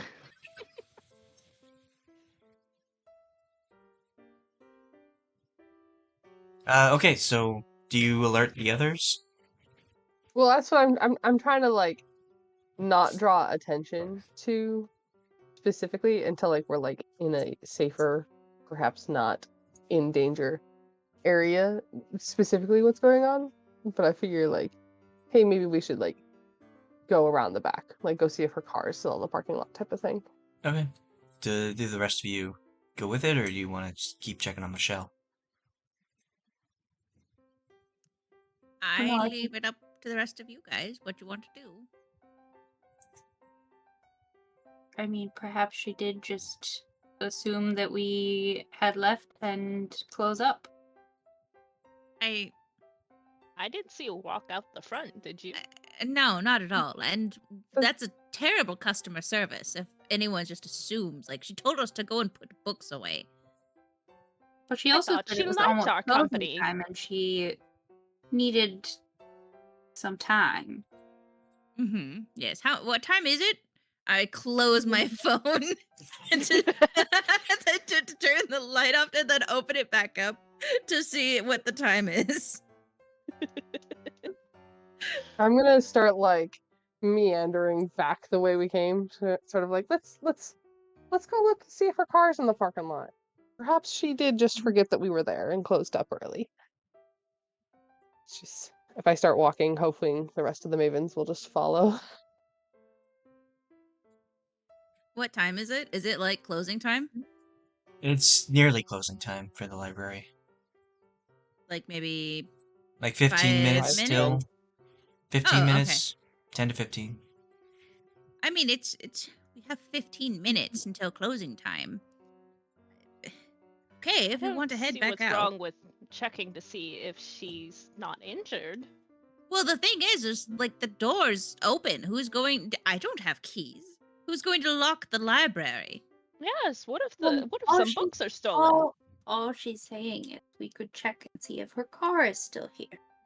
Okay, sure. Let's go out there. But Okay, my idea isn't worthy of checking out. oh, nobody listens to me. Never mind. Sounds like someone we know, but whatever. Well, since you have the light, I guess we'll just follow outside. No, don't. I turn my light off. You lead the way. It wasn't my. Why are you doing it to me? I'm already like by the front desk, just like impatiently tapping my foot, like, come on. The lamps are still on, so you could like turn around and find your way back Just, to the yeah, front. go. Not So I wasting my guess we're precious going up battery front. life for this. Lord knows I may need to call 911 on someone. I can't be having a dead phone around. You know, there are some payphones down the way. Yeah, and do you know who uses them? They're disgusting. Truth. All right, so you Well, if it head back wasn't to that the disgusting, surely you have some wipes in your purse. you head back to the That sounds entrance, and do you go outside, or are you just opening the door and looking outside? I would, if I see them like coming, I think I'd like go ahead and like go to the door to try and like step out, hoping that they'd follow me. I have no idea if they would at this point or not. Yeah, I think we're all making our way to you. Okay, or like following me out of the library or not. But like once we would be like outside of the library, I think that's when I would try and like convey, like, there is someone else in there, and there was a gun against my back. I think we are made to be really in it now, my dear mavens. What did they sound like?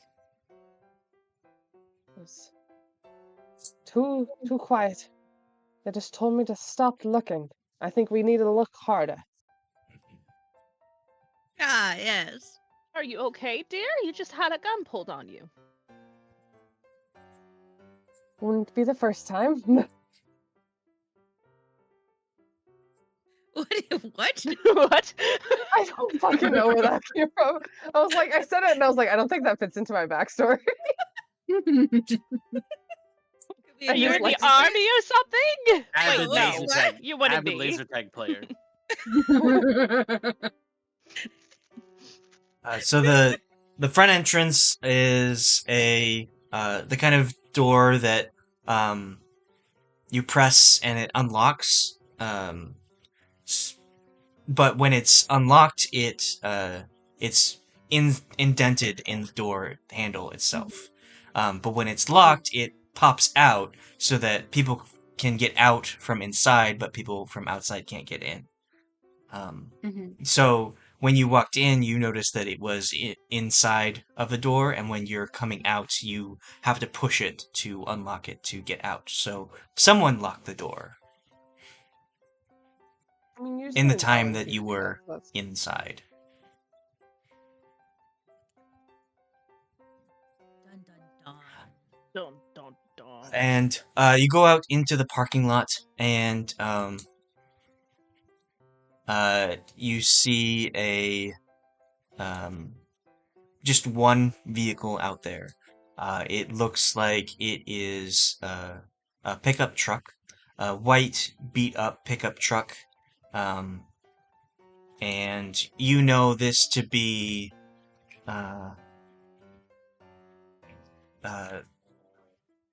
one of the workers of the junk collecting service.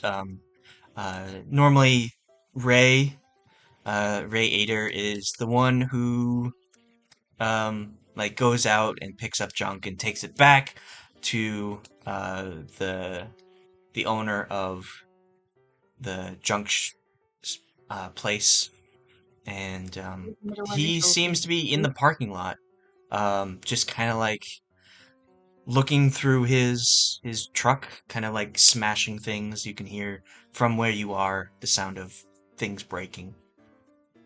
Seems like he's angry. What's his middle name? Let's Devin. start with a D. Devin.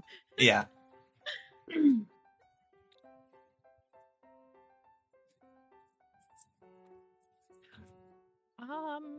Should we go check on him?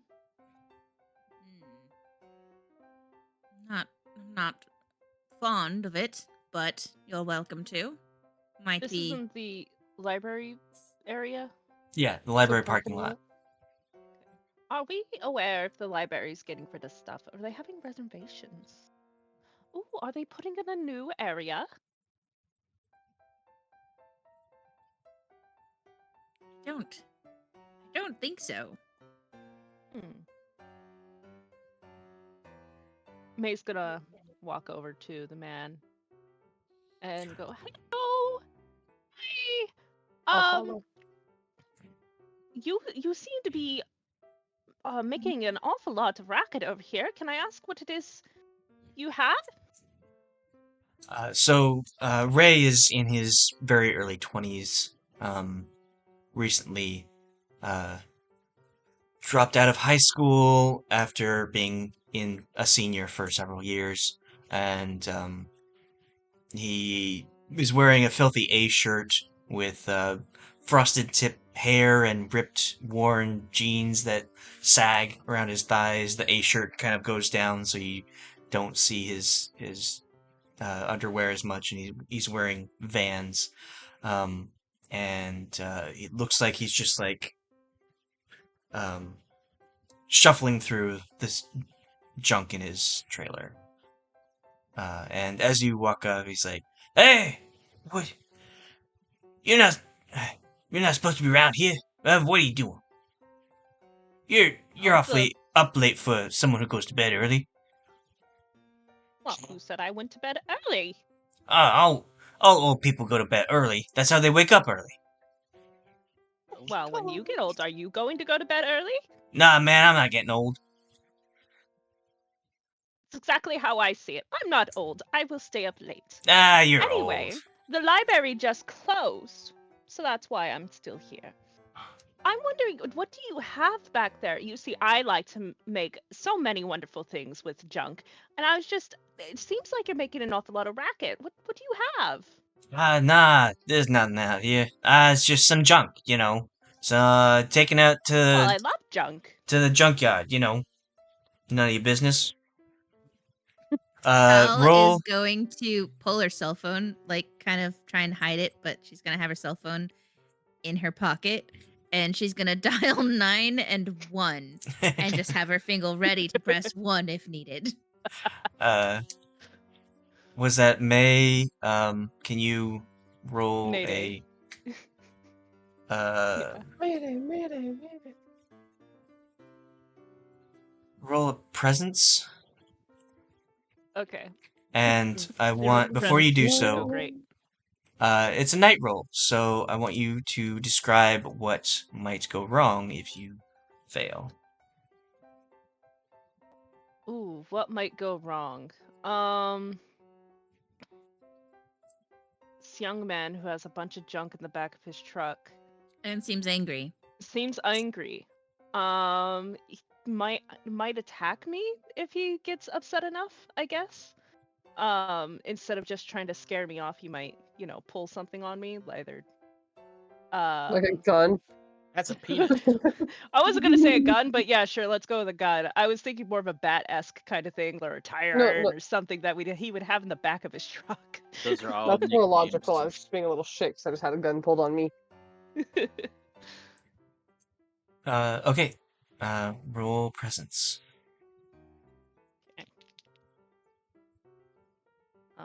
4, 5, 6. With 0 modifier.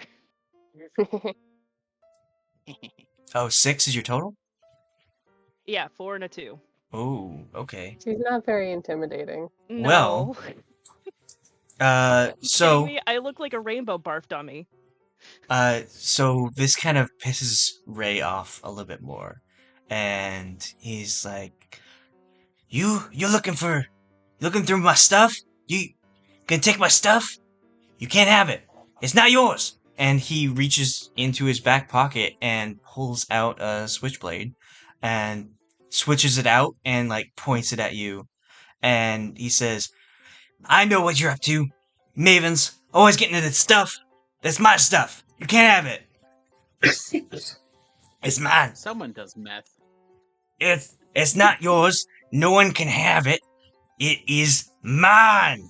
And like kind She's of just gonna put her hands up and kind of back away a little bit. shove it in your face. And then he says, I'm tired of all these old people tell me what to do. I can't. Not anymore. It's Ray's time now. And It's Ray's time? he That's will his name. take his switchblade and he Hello, will 911. I'd like to report jam it into a his own suspicious man. throat and then Oh, proceed fuck. to cut down his sternum through the bone. Just like, this seems like a really strong switchblade, but it's just like going Through the down bone. and like cutting all the way down, and his tongue is like hanging out of where his jaw used to be, and he just looks at you and falls backwards. I want everyone to roll sensitivity. Oh my Jesus god! Christ. I talked I have to a a man so negative much he 1 to died. sensitivity. I got a 3 on that. I have a negative 1 on sensitivity. Oh, I have Wait. 0 on sensitivity. Also, I rolled 2 3s, so it's another 6. God, I am rolling I have a like the 3. 4s. I rolled 2 4s and -1, so I'm at a 7. So many. I guess we can look at his stuff now. What? Hello, 911. I just watched Mr. Man kill himself. Please Watch the man disembowel himself! send someone immediately. Okay, so we got a 6 for May, 3 for Mhm. Peggy, a 9 for Dolores, a 7 for Al and Mabel. A 4. Okay.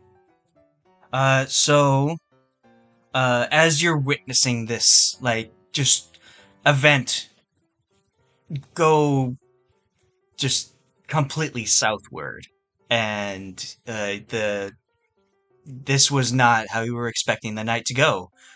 Just 2 supposed suicides and a threaten of you. And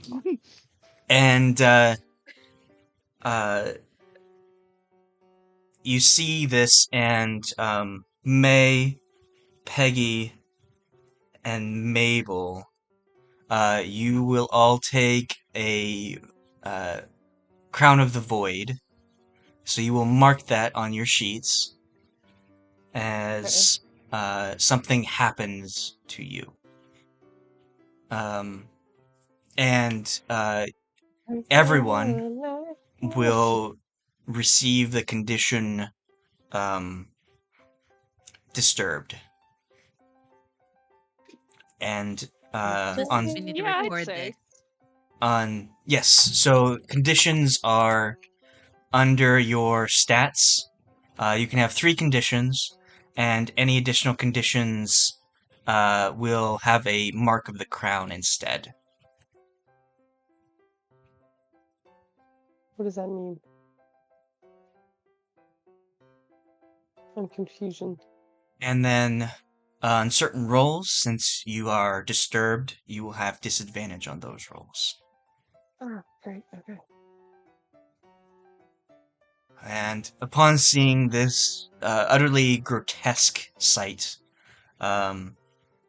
we will cut and end the session tonight on a cliffhanger for the show. Yay. Dun dun dun. Next time. I told you we should have gotten a priest.